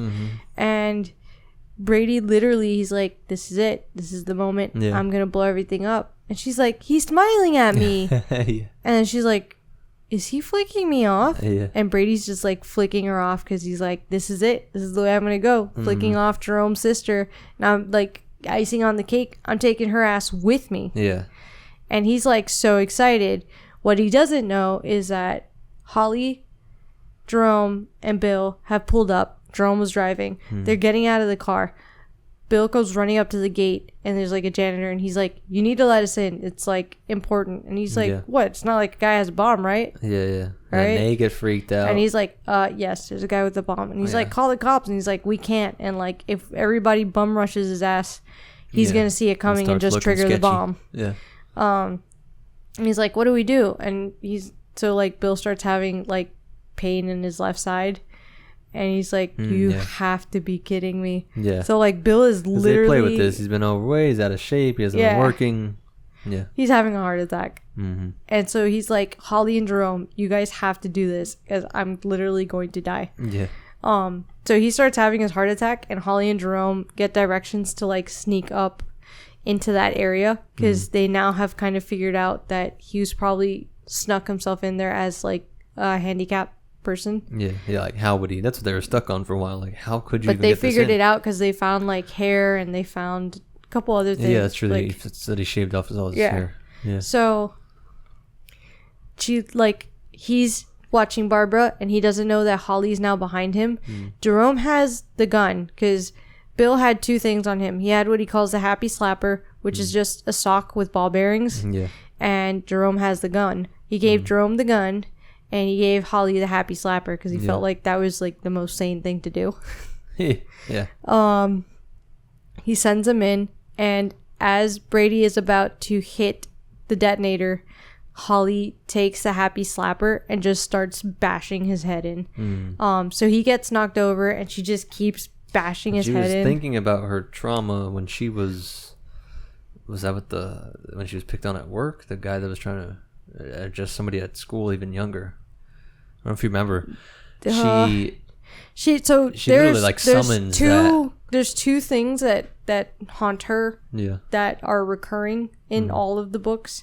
One is that when she was in high school, she had to change high schools because she tried to like say something to like someone and she stuttered, so they called her Jib Jab Jib Jab Jib Jab. I forgot what the term her name was. is Holly Gibney, so Jib Jab Gibney. Yeah. So she changed schools because of that, and then later on when she was like 20 something, she was working at like, I feel like it was a realtor thing or something. I feel like it was a real estate firm, but I could be wrong. But it was some like office type corporate. And in order to get a promotion, the boss said she had to sleep with her, and she was like a victim of basically like sexual assault or sexual harassment.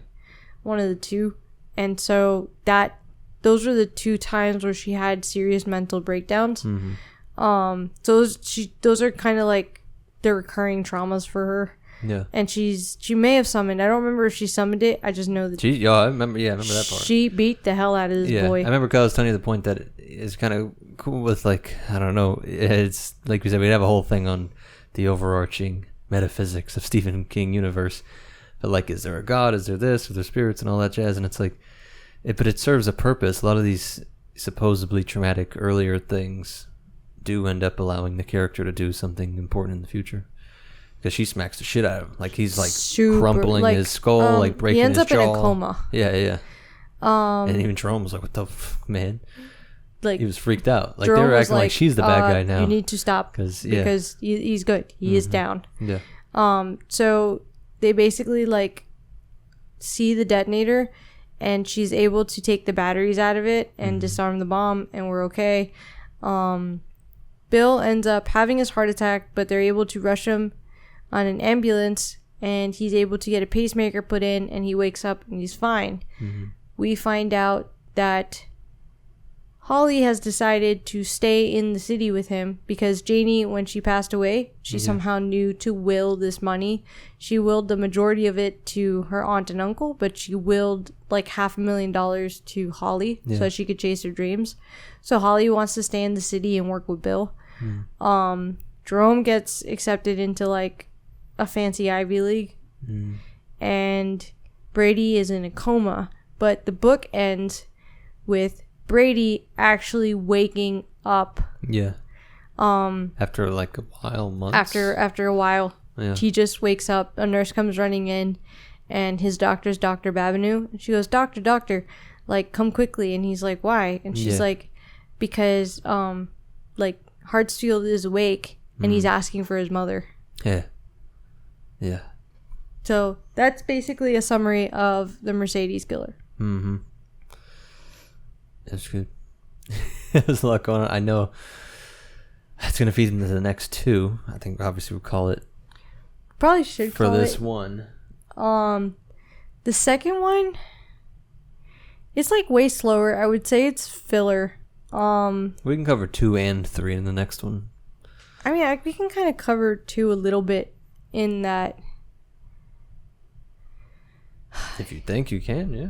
What time is it? 11:45. I probably shouldn't, because she's gonna wake up. Yeah, you think? At some point. We're on, baby. She can wake up at any moment. Well, she's woken up. She's gone back to sleep, which is great. Doing a great job. Yeah, Google. But number 2 I felt was so slow compared to number 1. Number 1 was so well paced, and the characters were so interesting. Number 2, not so much. It opens up. Bill and Holly have opened up a company called Finders Keepers. Yeah. Bill is like a private eye thing. Yeah, like Bill's really kind of like the main guy. Holly is like his assistant. But I believe at this point, no, yeah, it's his assistant. She's moved into like. You say it's slow. I mean, this is the one with the. This is the one with the writer. So it actually doesn't open up with Bill and Holly. You actually don't meet them until like way later in the book. Yeah. The first like half of the book, or the first chunk of the book, is the introduction into this like famous writer who wrote this like trilogy. Ironically, the Jimmy Gold trilogy. Definitely Stephen King putting himself a little bit, or alternate, or what he thinks might happen. He must have already known that he wanted this There's got to series to be a so many, trilogy. like I said, that there's some supernatural aspects. There's got to be some real crazies out there that I've even heard some, unlike Stephen King knows stuff, man. He doesn't, so I'm sure he gets crazy emails. And that's what this Jimmy, or what's his name, something? I think that the writer's writer? Rothstein, but the trilogy is the Jimmy Gold trilogy. Yeah. Which ends up being not a trilogy, but basically there was this kid that was obsessed with this trilogy. Mm-hmm. He had gone to juvie for just being an all-around delinquent. Yeah. He found the books as a high schooler or something like that, or middle schooler, high schooler type. It has Catcher in the Rye vibes we were talking about. Like, I don't know, angsty teenager relatable stuff. But basically this kid, like, when he drinks alcohol, he like blacks out and he does stupid shit. Yeah. And he drank alcohol, broke into like a house in Sugar Heights because this all takes place in like the same city. And this is like in the 70s. He peed and like beat someone's rug, assaulted the owner. Like, this is like 40 years before the other. This is before even before the Mercedes killer. So when he got out, he made 2 friends on a like construction site that he works on, and he convinced them that he knows where the writer lives. He knows that the writer has a bunch of money, so they should break into his house and take a bunch of money. What he also knew that he wasn't telling these people was that the writer had gone dark for like 18 years and was probably sitting on writing like books, because he had found out, because nobody is ever quiet. The maid had talked to people in town that this old man sits there from like 6 a.m. until sometime in the evening, just like writing. So there's 18 years of writing that this guy has. Yeah. And this kid was like really unhappy with the way that this trilogy ended. He felt that Jimmy Gold had been sold out by the writer. Yeah. And he felt like either he was redeemed or there was something else that he was missing. So they break into this house in like the middle of some random ass night, and the writer is like, "What do you want?" And the kid's like, "We're here for some money." And he's like, and they open a safe, and the safe has money and notebooks. Yeah. So the writer like wants to tell the kid, like, because he can tell, I don't remember how, they were kind of having like a back and forth, and he can tell that the kid's like a Jimmy Gold. Oh yeah, he basically tells him like, you sold Jimmy Gold out. Yeah. And the writer's like, I want to tell you that Jimmy Gold and he took his face mask off. Yeah. The guy's like, shit. And the writer's like, I want to tell you Jimmy Gold makes it. I want, like, in his head, he's like, I should just tell this kid, like, I redeem him. There's 2 whole novels left. Yeah. That I never published, where Jimmy Gold's character is not just sold out, because it's this concept that like Jimmy Gold was like a rebel, and then he like sold out, and that he got a job in the 3rd book with an ad company, sold some big ad, had a family, settled down, so he sold out for the gold buck in the eyes of the bad guy's name is Morris. I think Morris Bellamy, but I don't remember his last name totally. I'm pretty sure it's Bellamy. So Morris is just like, you sold him out, blah blah blah.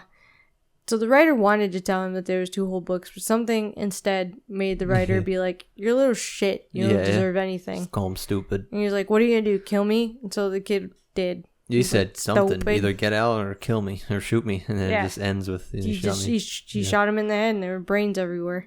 So him and his friends jump in. They got like $22,000 of cash and the notebooks to buy a house with them. They pull into like rest stop, and he ends up killing the 2 guys that he's with. Yeah, I can't even. There's no point in knowing their names. Yeah, they're just like stupid. They're literally thugs. just dudes. Yeah. Poor Bill would be mad. They're not just Vicks. Yeah, yeah. Because Bill feels like if you're a victim, as a detective, you should know their names. Yeah, they're not just victims. They're people with names. So, what's it called? He murks them in the fucking he bathroom. He kills one in the bathroom, and he tries to kill one like while he's trying to buy a snack at a vending machine. Yeah, but he fails, so he runs him over with the car. And then he like cleans the car off like down the road and continues. He actually drives all the way back home, because this writer lived in like Missouri or something. I forget. Oh, sorry, I forget where this city that they live in is situated, but he drives all the way back to the city, and he had a home in what they call like the trees, because like the streets are all named after trees. It was like upper middle class or middle class, not necessarily upper, maybe just middle. So he goes home, he parks the car in the garage, says hi to his nosy neighbor so that she won't be all snooping. Because he's a nosy neighbor too. Yeah, like she literally, like, he could tell she's like checking out through the blinds. He's like, hello. Just like Brady had. His mom's not there. His mom's like a literary professor type, so she's like off at a school teaching or something. So he's got like the house to himself. He's just chilling. He's gotten away with the murder of one of them. And like he doesn't expect it to be in the news because he knows that this writer, he's a recluse and he has a cleaning lady like once a week. Yeah. But somehow it gets out like the next day that this writer's dead. And the next day he goes and tries to go up to one of his friends who works at a bookstore. It's like a book collector store type. Yeah, rare stuff. Yeah, his name is Andrew. So I think he calls him Andy, but his name's Andrew. And he goes up and he's like, hey, remember how we were saying that we can kill, like we could get Rosting stuff and sell it? And this kid was like, all right, that we were just shit talking. I wasn't actually planning anything. Yeah, heist. GTA I didn't realize that we were planning a heist. Like, I thought we were just talking shit. Two, I didn't think you would ever kill him. Like, now, even if I wanted to or could, like, nobody is going to come within 5 feet of what you have with you. It's too hot. And 3, I just work here. I don't have the connections you think I have. Like, come back to me in, like, 2 centuries and maybe I'll be able to sell your books. So, he's like, you need to get these books out because, like, on top of that, there's gonna be some way of connecting you to this and they're gonna come search your home. And if you have it, you're doomed. So he goes home and he's all paranoid. So he ends up going and buying like a trunk. He lines it with plastic, puts all the notebooks in it. Sorry. And between his house and a rec center that he used to go to as a kid, there's like this abandoned piece of land. So he takes this little path that he always took and he buried the trunk with the notebooks and the money out on this path by like a stream that he always used to go hang out by. He goes back home. He's just like paranoid now and bothered and he doesn't know what the heck to do. He's just like antsy. So he ends up going to like a local gas station or something and he's just gonna buy a couple beers, but he ends up deciding he wants to go listen to some live music. He goes to a nearby bar to listen to music, can't help himself, has some alcohol, blacks out, wakes up, he's in jail, and they're like, you're going to be locked up for a really long time, dude. And he's like, what could I have done? And he's like, they were able to peg the murder on me, even though I buried the notebooks. This is stupid. And they're like, all right, you're going to be locked up for a really long time. Which is great, he didn't say what he was thinking. He didn't say it. Oh, you got me for that murder? He was just going to wait. And so it turns out he raped the girl. He raped the girl, assaulted a cop that tried to stop him from raping a girl, and maybe one other thing. I know he like got kicked out of the bar for just being annoying. You know, like the judge is like, and you littered. It's like, wow, it's really mostly those first two. And then she got arrested. He got, he's going to be in jail for the rest of his life. He is in jail for the next what?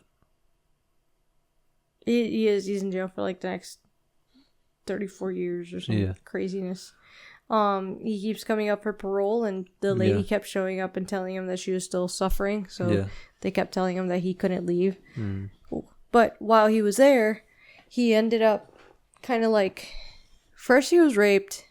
Of course. He gets, First he was raped, which happened to him in juvie, so he kind of knew how that worked. But then one of the, like, big inmates, his name is Duck something, I can't remember, but I love that the beginning of his name is Duck for some reason. He's like, hey, I hear that you can write. And he's like, yeah, I can write. And he's like, all right, I need you to write a letter to my wife who wants to divorce me. And if it's a really good letter, then you're your little roommate problem isn't going to be a problem Worst anymore. roommates ever. Yeah. Bad roommates. Like for the Netflix documentary. Yeah. So he ends up writing this really great letter, and his roommate ends up getting the shit beat out of him.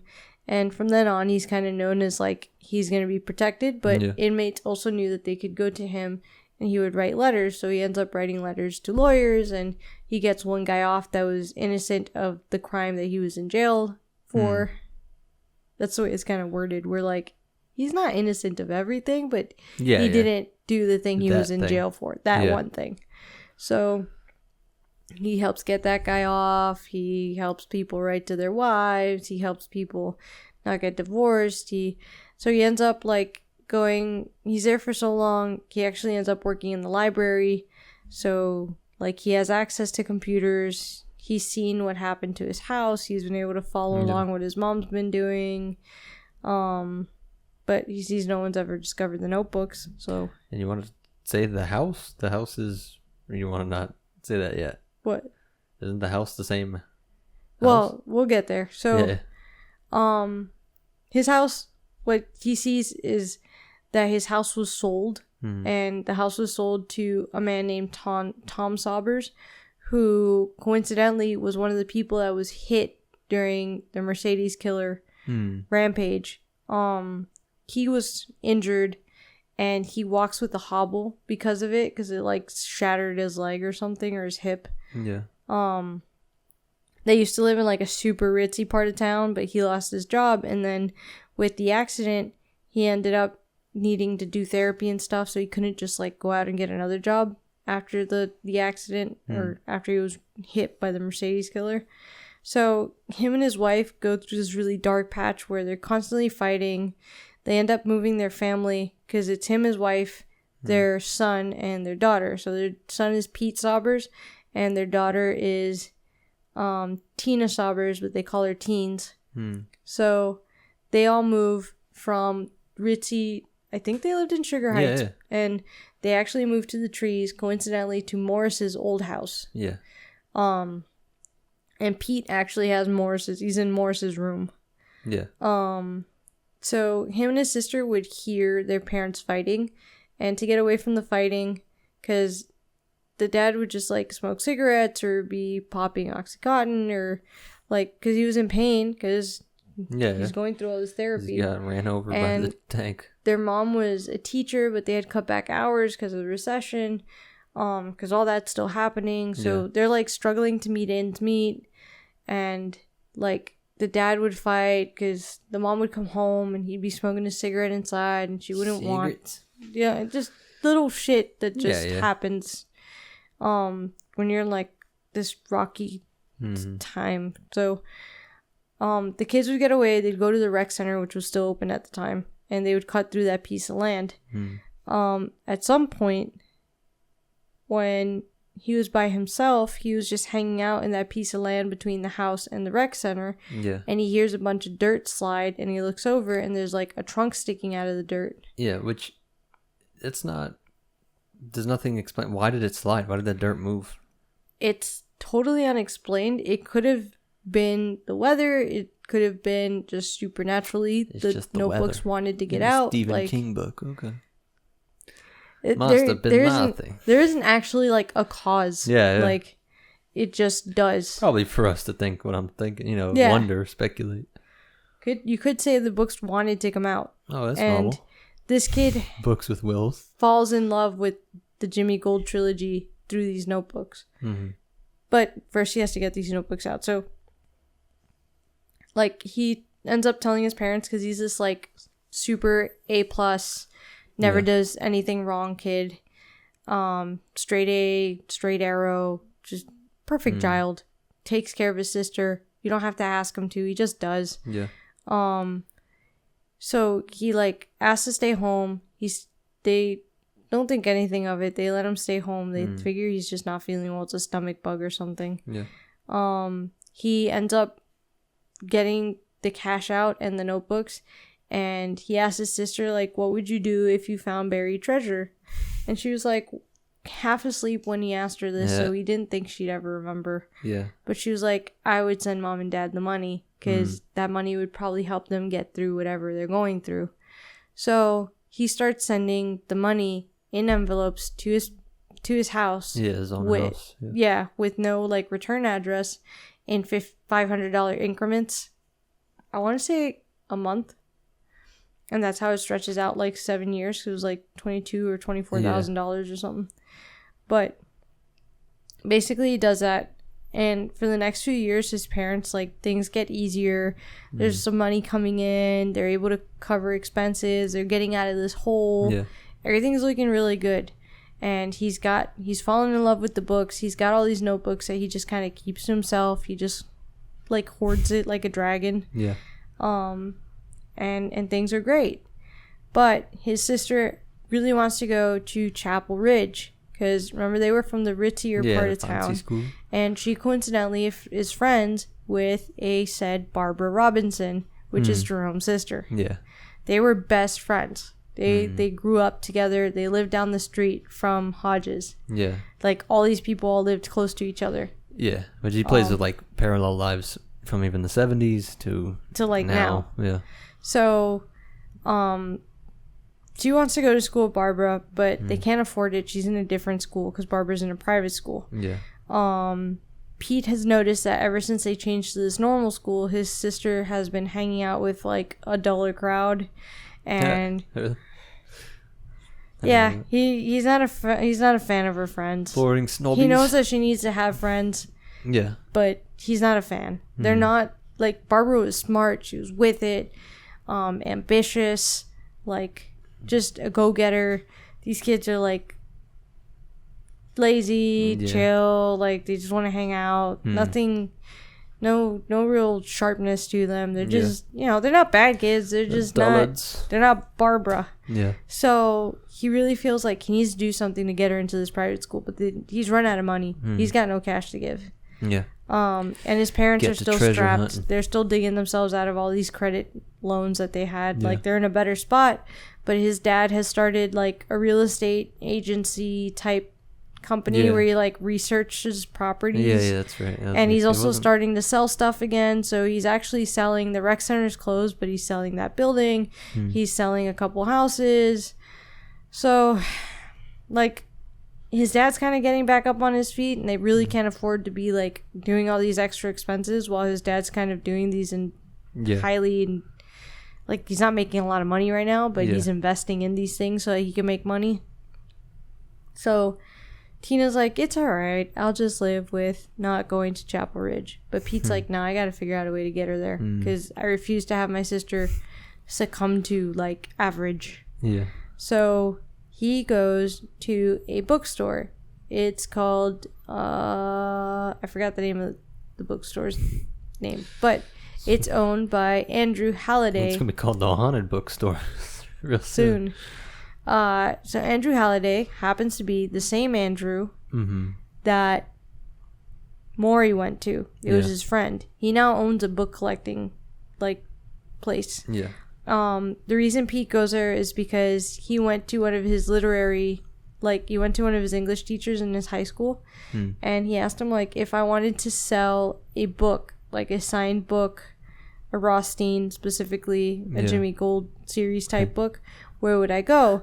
And he had already looked up like 3 places in town, and the teacher was like, I would recommend this place because they'll probably give you a fair price. This other place will definitely try to gyp you because they're really stingy, and this third place that's owned by this guy Andrew, super sketchy, would not go there. He's actually known for having tried to sell something that was stolen.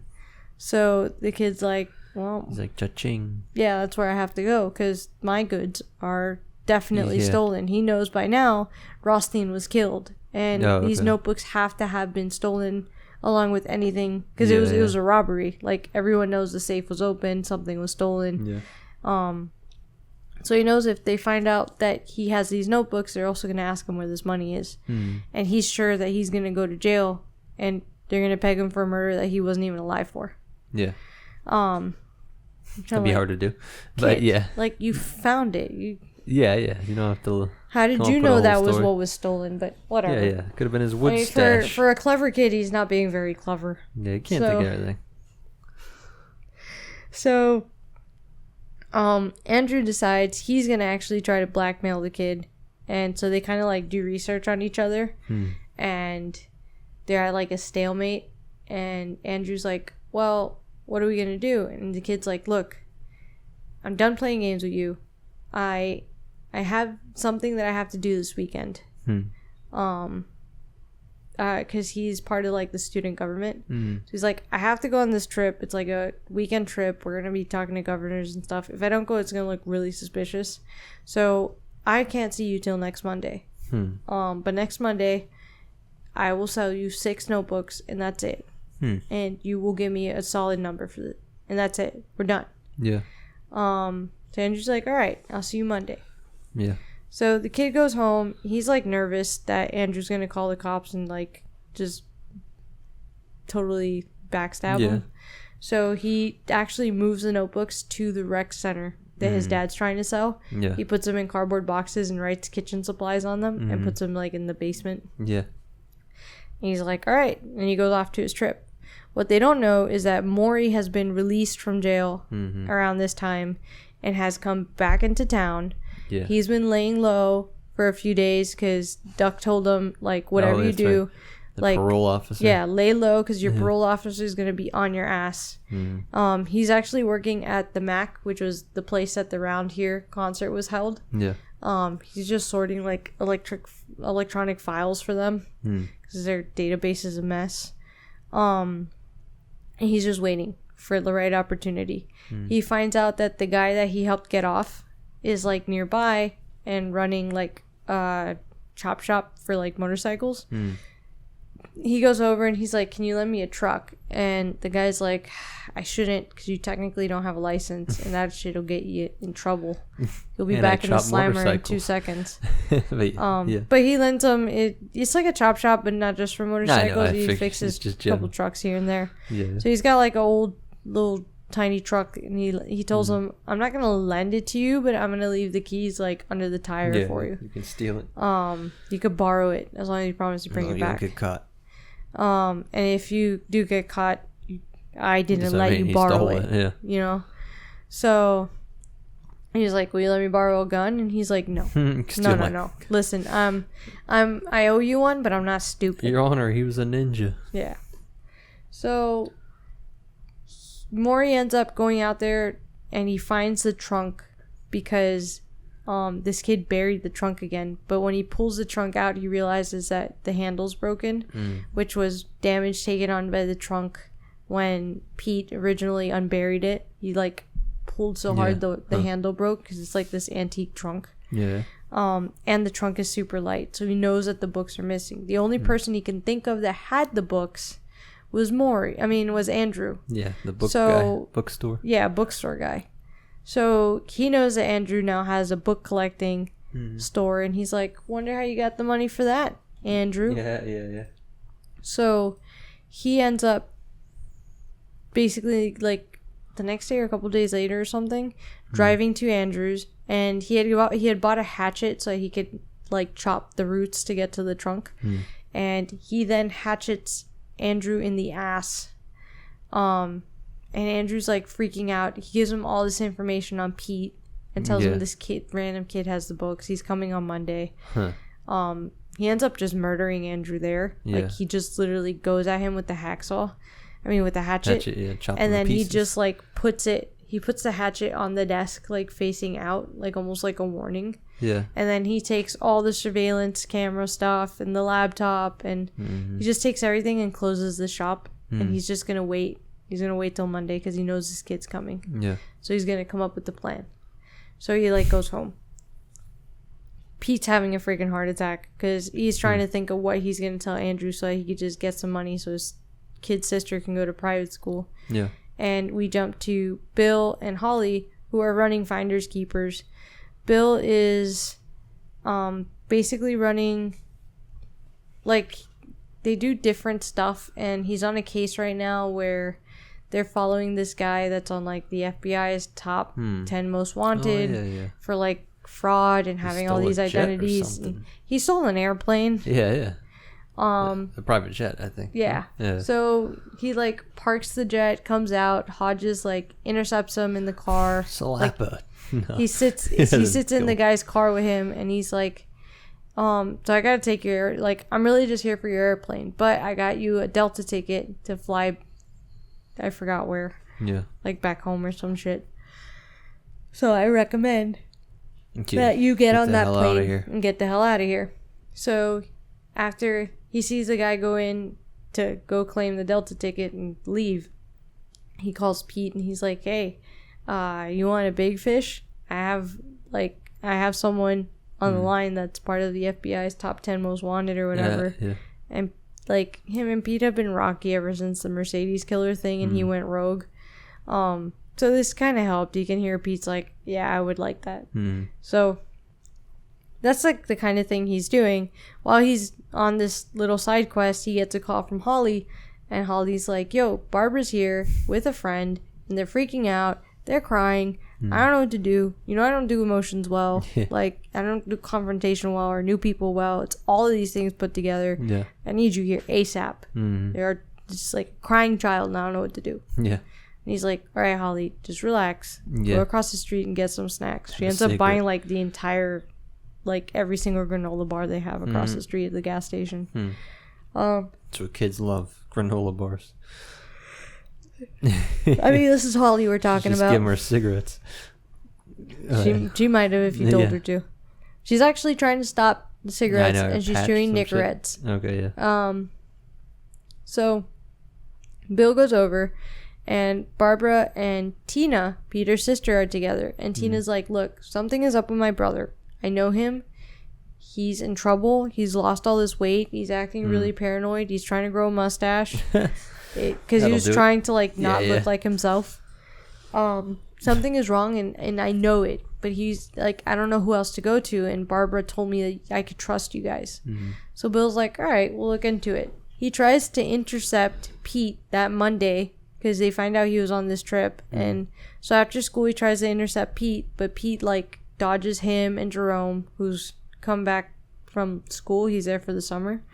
So Pete basically dodges all of them. He ducks into like the local pharmacy where he picks up his dad's pain pill prescriptions and like headache prescriptions and stuff. And the pharmacist like knows him. He knows he's a good kid, so he lets him out the back, and he like dodges them and makes it all the way to the bookstore. There Maury is waiting for him. And like, what I mean by slower is that I'm like super condensing. Like, this all takes way longer to happen than you would think. It's like but he gets there, Maury's waiting for him and tries to kill him. Like, basically Maury's sitting at the front desk, and he's like, "Oh, Andrew's waiting for you in the back office." And Pete's like, "That makes sense. You wouldn't want to do something like this out in the open." So he walks into the office, and like as he's gonna walk into the office, Maury flips the sign from open to closed and like follows him in. And he basically is gonna try to like threaten Andrew, and he's gonna like try to hurt him. And Andrew starts like throwing shit at Maury, who's now holding a gun, because in the drawer of Andrew's desk he finds not just a gun but like also some very suggestive photos of him and a very young tattooed boy. With dude with the underage boy. Because Andrew's definitely gay, which Maury ends up hating about him later. Like that's a whole thing. Like, Maury just really hates gay guys. I don't know if it's because he's been raped or but which they both have like a weird, him and Brady have a weird Maury something also has the headache thing. Exactly. Headache thing is weird hatred of certain groups, like just obsessive almost, and then this weird loss of control. So they do that is their like parallel, but that's as far as it goes. Maury is not anywhere near, like, he's smart, but he's not as good at planning as Brady is. But even like the mom thing, like, he had an actual successful mom, but you said she was a literary writer though. And she was a writer, and like, so but he's like writing him and her got in a fight mommy maybe because she was trying. Yeah, because he didn't grow up. Yeah, like so after he went to juvie, she didn't break into his room because like his mom was snooping around. Well, a little bit. Getting in trouble. Part of the argument was that she went into his room and she read his versions of the Jimmy Gold trilogy. Yeah. And he wrote his own fanfics. She was like, basically like, why are you so obsessed with only the first couple books, but you don't like the third where Jimmy kind of grows up? And she's like, you need to grow up. And he was like, what the fuck were you doing in my room? You're a normie, Mom. Sorry. But he's like, what were you doing in my room, Mom? And she's like, you don't ask me what I'm doing. You think the F-bomb is what's going to get you too pissed at this? Maybe. You never know. Go ahead. But he was like, why were you in my room? And she's like, it's funny. You don't ask why I'm in your room when I'm taking in your folded laundry or when I'm picking it up or making your bed. Mama. Like, that's what I mean by, like, it paints this very subtle, like, Steven does a great job of painting a picture of, like, a kid that is definitely kind of spoiled. Yeah. And, like, his dad was a loser and, like, took a bunch of their savings and put it into horrible investments. Coins. That turned out to be, like, some other, a half-aged girl that he was trying to impress. You know, like, some 20-something-year-old that he ran off with.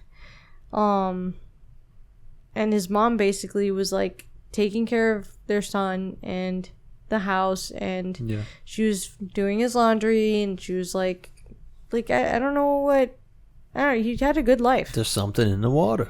Probably. So there's a it clown. You know, that was what triggered him drinking and running off and ending up in juvie to begin with. So he blames everything on her to begin with. He's like, oh, this is all your fault that I was in juvie and my life was ruined, and it's all your fault.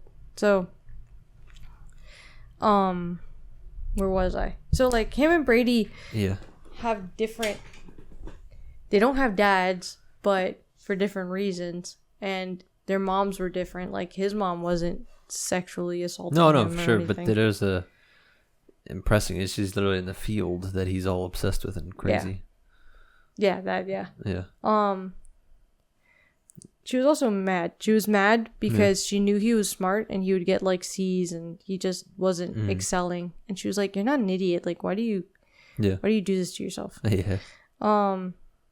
Especially her, like, like, being a professor and then him not excelling. Writing fanfics. It looks horrible. Yeah.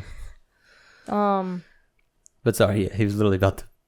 So he's like in the back room of the. He's trying to figure out where this kid has put the notebooks, and he's planning to basically take the notebooks and kill the kid. The kid, thankfully, Pete is smart enough to put that together quickly. So he starts throwing, like, Andrew had these alcohol bottles, because he basically walks in and finds dead Andrew, who's not been removed from the office, and the rug is literally squishy. So he starts throwing alcohol bottles, and then he actually grabs the hatchet by, like, the blade because it's sticking out, and he throws that at Maury. Maury ends up having to, like, duck, and he's able to, like, run out the store and just run. But Maury calls him from the landline at the store, and he's like, so your fingerprints are everywhere now, and your fingerprints are on the hatchet, so I'm gonna be able to peg this murder on you. This poor kid, he's like 17, and he really thinks they're gonna be able to peg this murder on him. And so he starts panicking, and he calls Bill, and he's like, I don't know what to do. But he also realizes that Maury was also like, by the way, you're living in my old house, and, like, I know you have a kid sister. So he's like, Bill, I'm scared he's gonna do something to my family. And Bill's like, well, we'll come pick you up and we'll go to your house. He ends up not being able to wait, and he calls his mom, and he's like, whatever you do, lock the doors, get Tina inside, and don't hesitate, just listen to me, trust me, please, for the love of God. But his mom at this point has also noticed that he's not doing well, and she's like, we have to talk because I feel like you're involved with the money.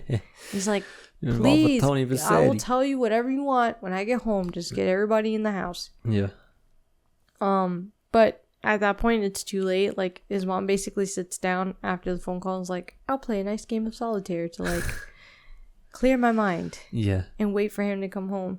And she, like, hears something, and she looks up, and there's Maury. Now, Maury's described as having, like, these really red lips. So he's just sitting there looking like a dude with lipstick, I guess. And he actually just shoots her in the head. Easy peasy. Yeah, like, and then he goes outside. He grabs shit that's happened. He grabs Tina, and he doesn't know that he shot her in the head, but he like missed. He did get her, but it like grazed her, so you can see her skull, but like it's not in her head. Yeah. So she's like growing unconscious because she's been shot in the head. She's probably concussed. But she can hear him taking Tina, and she's like freaking out. So at this point, Pete comes running in the house, like, because his sister's been taken. Yeah. Ironically, Maury had scouted out the rec center. Yeah, it's right behind the house, right? Yeah, and that's where he used to go. Yeah. So he had broken into the basement, and he had used like a box of kitchen supplies to like help him climb back out the window, because once you get in the window, it's hard to get out. So he like uses really heavy box of kitchen supplies to get out of the window. And so he's now thrown Tina into the basement, and like she lands and like breaks her ankle or twists it or something. It's all swollen. She can't walk on it. And he uses electrical cord to like tie her up to the furnace, but the way it's described is like her arms are like up above her head. So he's basically gonna wait, and he's like he now has a hostage. Yeah. And Pete is freaking out because he gets to the house, and his mom's like, the man took her, and there's blood everywhere. His mom's been shot. Yeah. He calls Bill, and Bill's like, we're on our way. Like, he's like, I can't wait for you people. So which is what Bill said to his detectives. I don't remember if he said but whatever. The point is, he realizes he can't wait, and he's like, I need to go to the rec center. Playing with the cord. Sorry. Yeah. I need to go to the rec center, because he's like, I know where the books are. And then when he runs to the rec center, he recognizes the car that's there. And he's like, He's like, if he lived in my old house, it makes sense that he would think the rec center is a safe place to do this. Yeah. So he has the keys to the rec center, and he has a plan. At around this time, Bill pulls up with Holly and Jerome. They run inside. They find the mom. Bill looks at her. He can tell that she's gonna be okay. Yeah. But Holly needs to stay there. Like 911's been called. They're on their way. Him and Jerome are gonna go save the kids. Holly's got to stay with the mom. Okay. So Bill's like, I know this isn't a great way for me to like question her, but I need to question her. And he's like, all right, lady, draw it in your blood, lady. Write it out. What was the last thing you saw? And she's like, the man took my daughter. Yeah. And she's like, but Pete. She's like, he took the key to the rec center. To the Bima. And he asked me if his dad still smokes. And I said yes. He thinks I don't know. So, but it's like all broken because she's like not she's been fully shot there. In the face. Yeah. So, it turns out that Pete took the keys to the rec center, and he also took a lighter and a half a can of lighter fluid. So, Roger. He opens the doors to the rec center. Pete, like flashing back to where he is. He runs inside, and he takes his shoes off so that he can't be heard walking around. He calls Maury, and he's like, guess where the books are? And he's like, you have to tell me, basically. And he's like, well, they're in a safe place, like where we always used to watch movies. And he's like, so you're here at the rec center too? Yeah. And he's like, I mean, if it was a safe place for you, it was safe for me. Yeah. And so the movies was like on the top floor, because it's like basement, first floor, second floor. So he's done this phone call, and then he like runs into like the kitchen area where he's praying to God Maury can't see him. So he hears Maury come run up the stairs, and then run up the stairs, and he can hear him walking around looking for him around where the movies are. Yeah. So he uses his opportunity to go around down to the basement to find Tina, but finds that she's been tied up and her ankle swollen. So even if he could untie her like in time, they're not gonna get anywhere. Yeah. So he like dumps all the notebooks and pours the lighter fluid everywhere, and he's just like got the lighter hanging over them when Maury comes down. Yeah. And Maury's pointing the gun at him, and he's like, "What are you doing, kid?" And he's like, "You have to let Tina go." Yeah. Because he already knows he's definitely not making it out, but he needs to try to save her at least. And the guy's like, take the books with him. Yeah. So they're like in this standoff where the guy's like, all right, well, if you're going to threaten to burn the books, I'm just going to point the gun at your sister instead. Yeah. And so they're like in this sucky situation where he's like, I can shoot her in the legs and then in the stomach, and like, you're not, it's going to be horrible for her. And it's going to be all your fault. And it'll give her just enough time to hate you. And the kid's like, well, then I'll just drop the lighter and then you'll never get to see what's in the books anyway. Yeah. So they're like playing chicken. And this is when Hodges, who's come running up to the building, he's like, Jerome, you stay outside. Yeah. I'm going in. And Jerome's like, why can't I go in with you? And he's like, no. because you're an Ivy League kid, just chill. You have your whole entire life ahead of you. Just chill here. This is a crazy person. So he walks through the door that's been left open by Pete, and he finds Pete's shoes. So he like throws the shoes down the basement, and they spook Maury, who like misfires, and the bullet like goes right between Pete's shoulder and head. But he hears it like phew. Yeah. And this scares him, and he accidentally drops the lighter onto the books. He wasn't planning on doing this.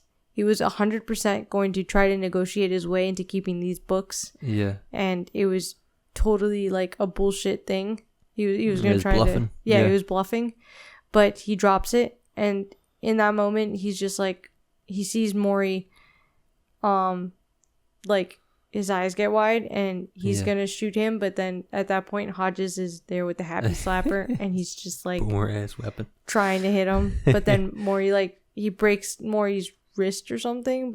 Maury... I don't remember whose wrist gets broken, but there's like a scuffle. My wrist. Maury turns around and starts like clawing at Hodges' face.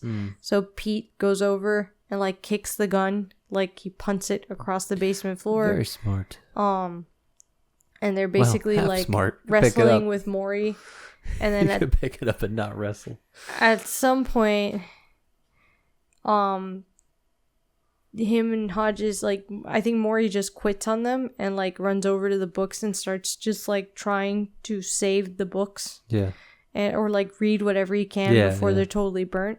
And then Hodges and Pete are over there trying to untie his sister, who like, because of the types of knots that they were, whenever she would pull, it would like tighten more. So they're like untying her. My boy's a Cub Scout. As they're doing this, like the fire's getting bigger and it's like starting to catch on the roof. And so she's freaking out, and Hodges is like trying to keep debris from like falling and burning the kids. They finally get her untied. She's still technically like hogtied or whatever, but they get her off the furnace. Yeah. So they take her to the basement window, and Jerome's like, come on. Thunder, I guess. Hope. All the spooky noises while we're trying. Great. I'm gonna be terrified to go to sleep. No. So, Pete and Hodges throw Tina through the window, and Jerome pulls her up. And then Pete's like, all right, Hodges, you gotta go first. And he's like, no, you go first. And he's like, I can actually run up the wall. You're like almost 70, bro. Yeah. So Pete helps push Hodges from like the butt, and Jerome pulls him through the window. At this point, smoke is starting to fill the basement, and Pete's starting to like cough, but he's able to like basically kind of like skirt up the wall. Yeah. And like Jerome pulls him out, and then like he looks over and he can see Maury is like almost melting. Yeah. Like trying to read the books. It's cool. And Bill's like, don't look, and he's like, I have to. I was almost that.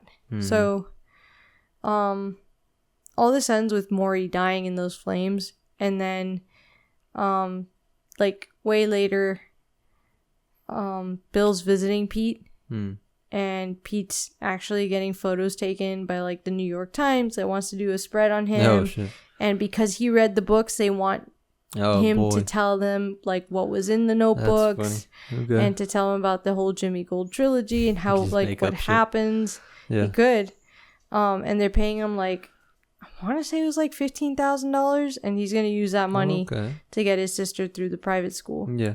So, like, Bill's like, that's great. Like, I'm really proud of you. And he's like, I almost became that monster. And he's like, but you didn't. Because at the end of the day, you were actually...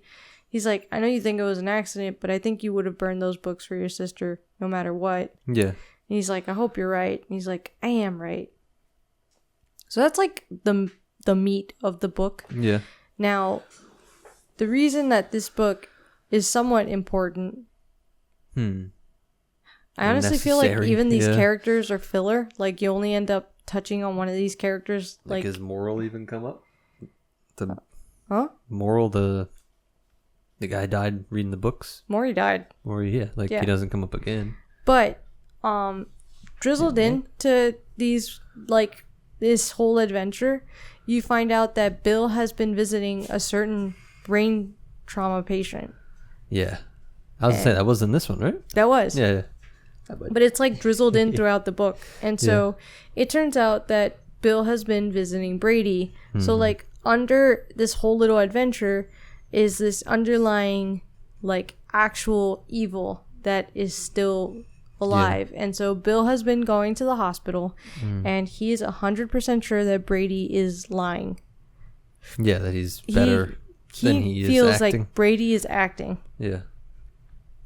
There are also strange rumors going around the hospital that strange things are happening in room 217, which is Brady's room. Yeah. And Bill is like, basically in one of the visits he goes over and he's like, hey Brady, I think that you're in there. I think you're lying. And I think you can do stuff. But should have held up a blue umbrella. Brady's like in a kind of a shell, like a vegetative state, sort of. He can kind of like shuffle around and he can help you get him dressed, but like he's not really functioning. Yeah. But he's not talking at all yet, right? Supposedly the only thing he can do is ask for his mom. Oh, that's right, yeah. But he can kind of like do like kind of sounds.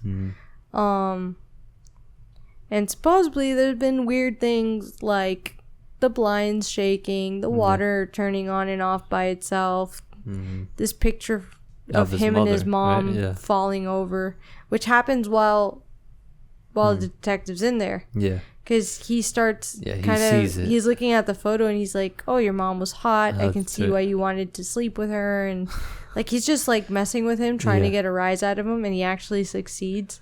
Because Brady's basically like, it's the hospital room, a little table with the photo, I think. And Brady's like in a chair by the window. And the photo just like falls over. Yeah. And Hodges is like, yo, Brady, was that you? If it was you, you should do it again. Yeah. But Brady doesn't do it again. Yeah. Hodges leaves and Brady does it. Like the photo falls over again. No, he doesn't hear it. But reader knows us as a reader, we see it fall again. Okay. So it's around this time that Holly and Jerome are worried about Hodges because they don't like him visiting. So they tell Hodges like at the end of the book they have an intervention and they're like, you need to stop seeing Brady. Yeah. Like, even if he is in there and even if he is lying, like, he likes that you're going there and wasting your time on him. And he's probably getting a rise out of you being there. So you gotta stop, bro. Like, you can't just keep going and visiting Brady. Like, this isn't healthy. And it's probably honestly feeding into whatever it is that he wants. So Hodges decides to stop going to see Brady. But, like, you basically end the book. Yeah, knowing that what the hell Brady was that? Brady's probably in there. Because it comes out of nowhere. It's like, that's pretty cool. Yeah. I was excited. But, like, that's the most exciting part of the book for me. I felt like it was kind of slow and filler, honestly. Yeah. Especially if you say none of the other stuff matters.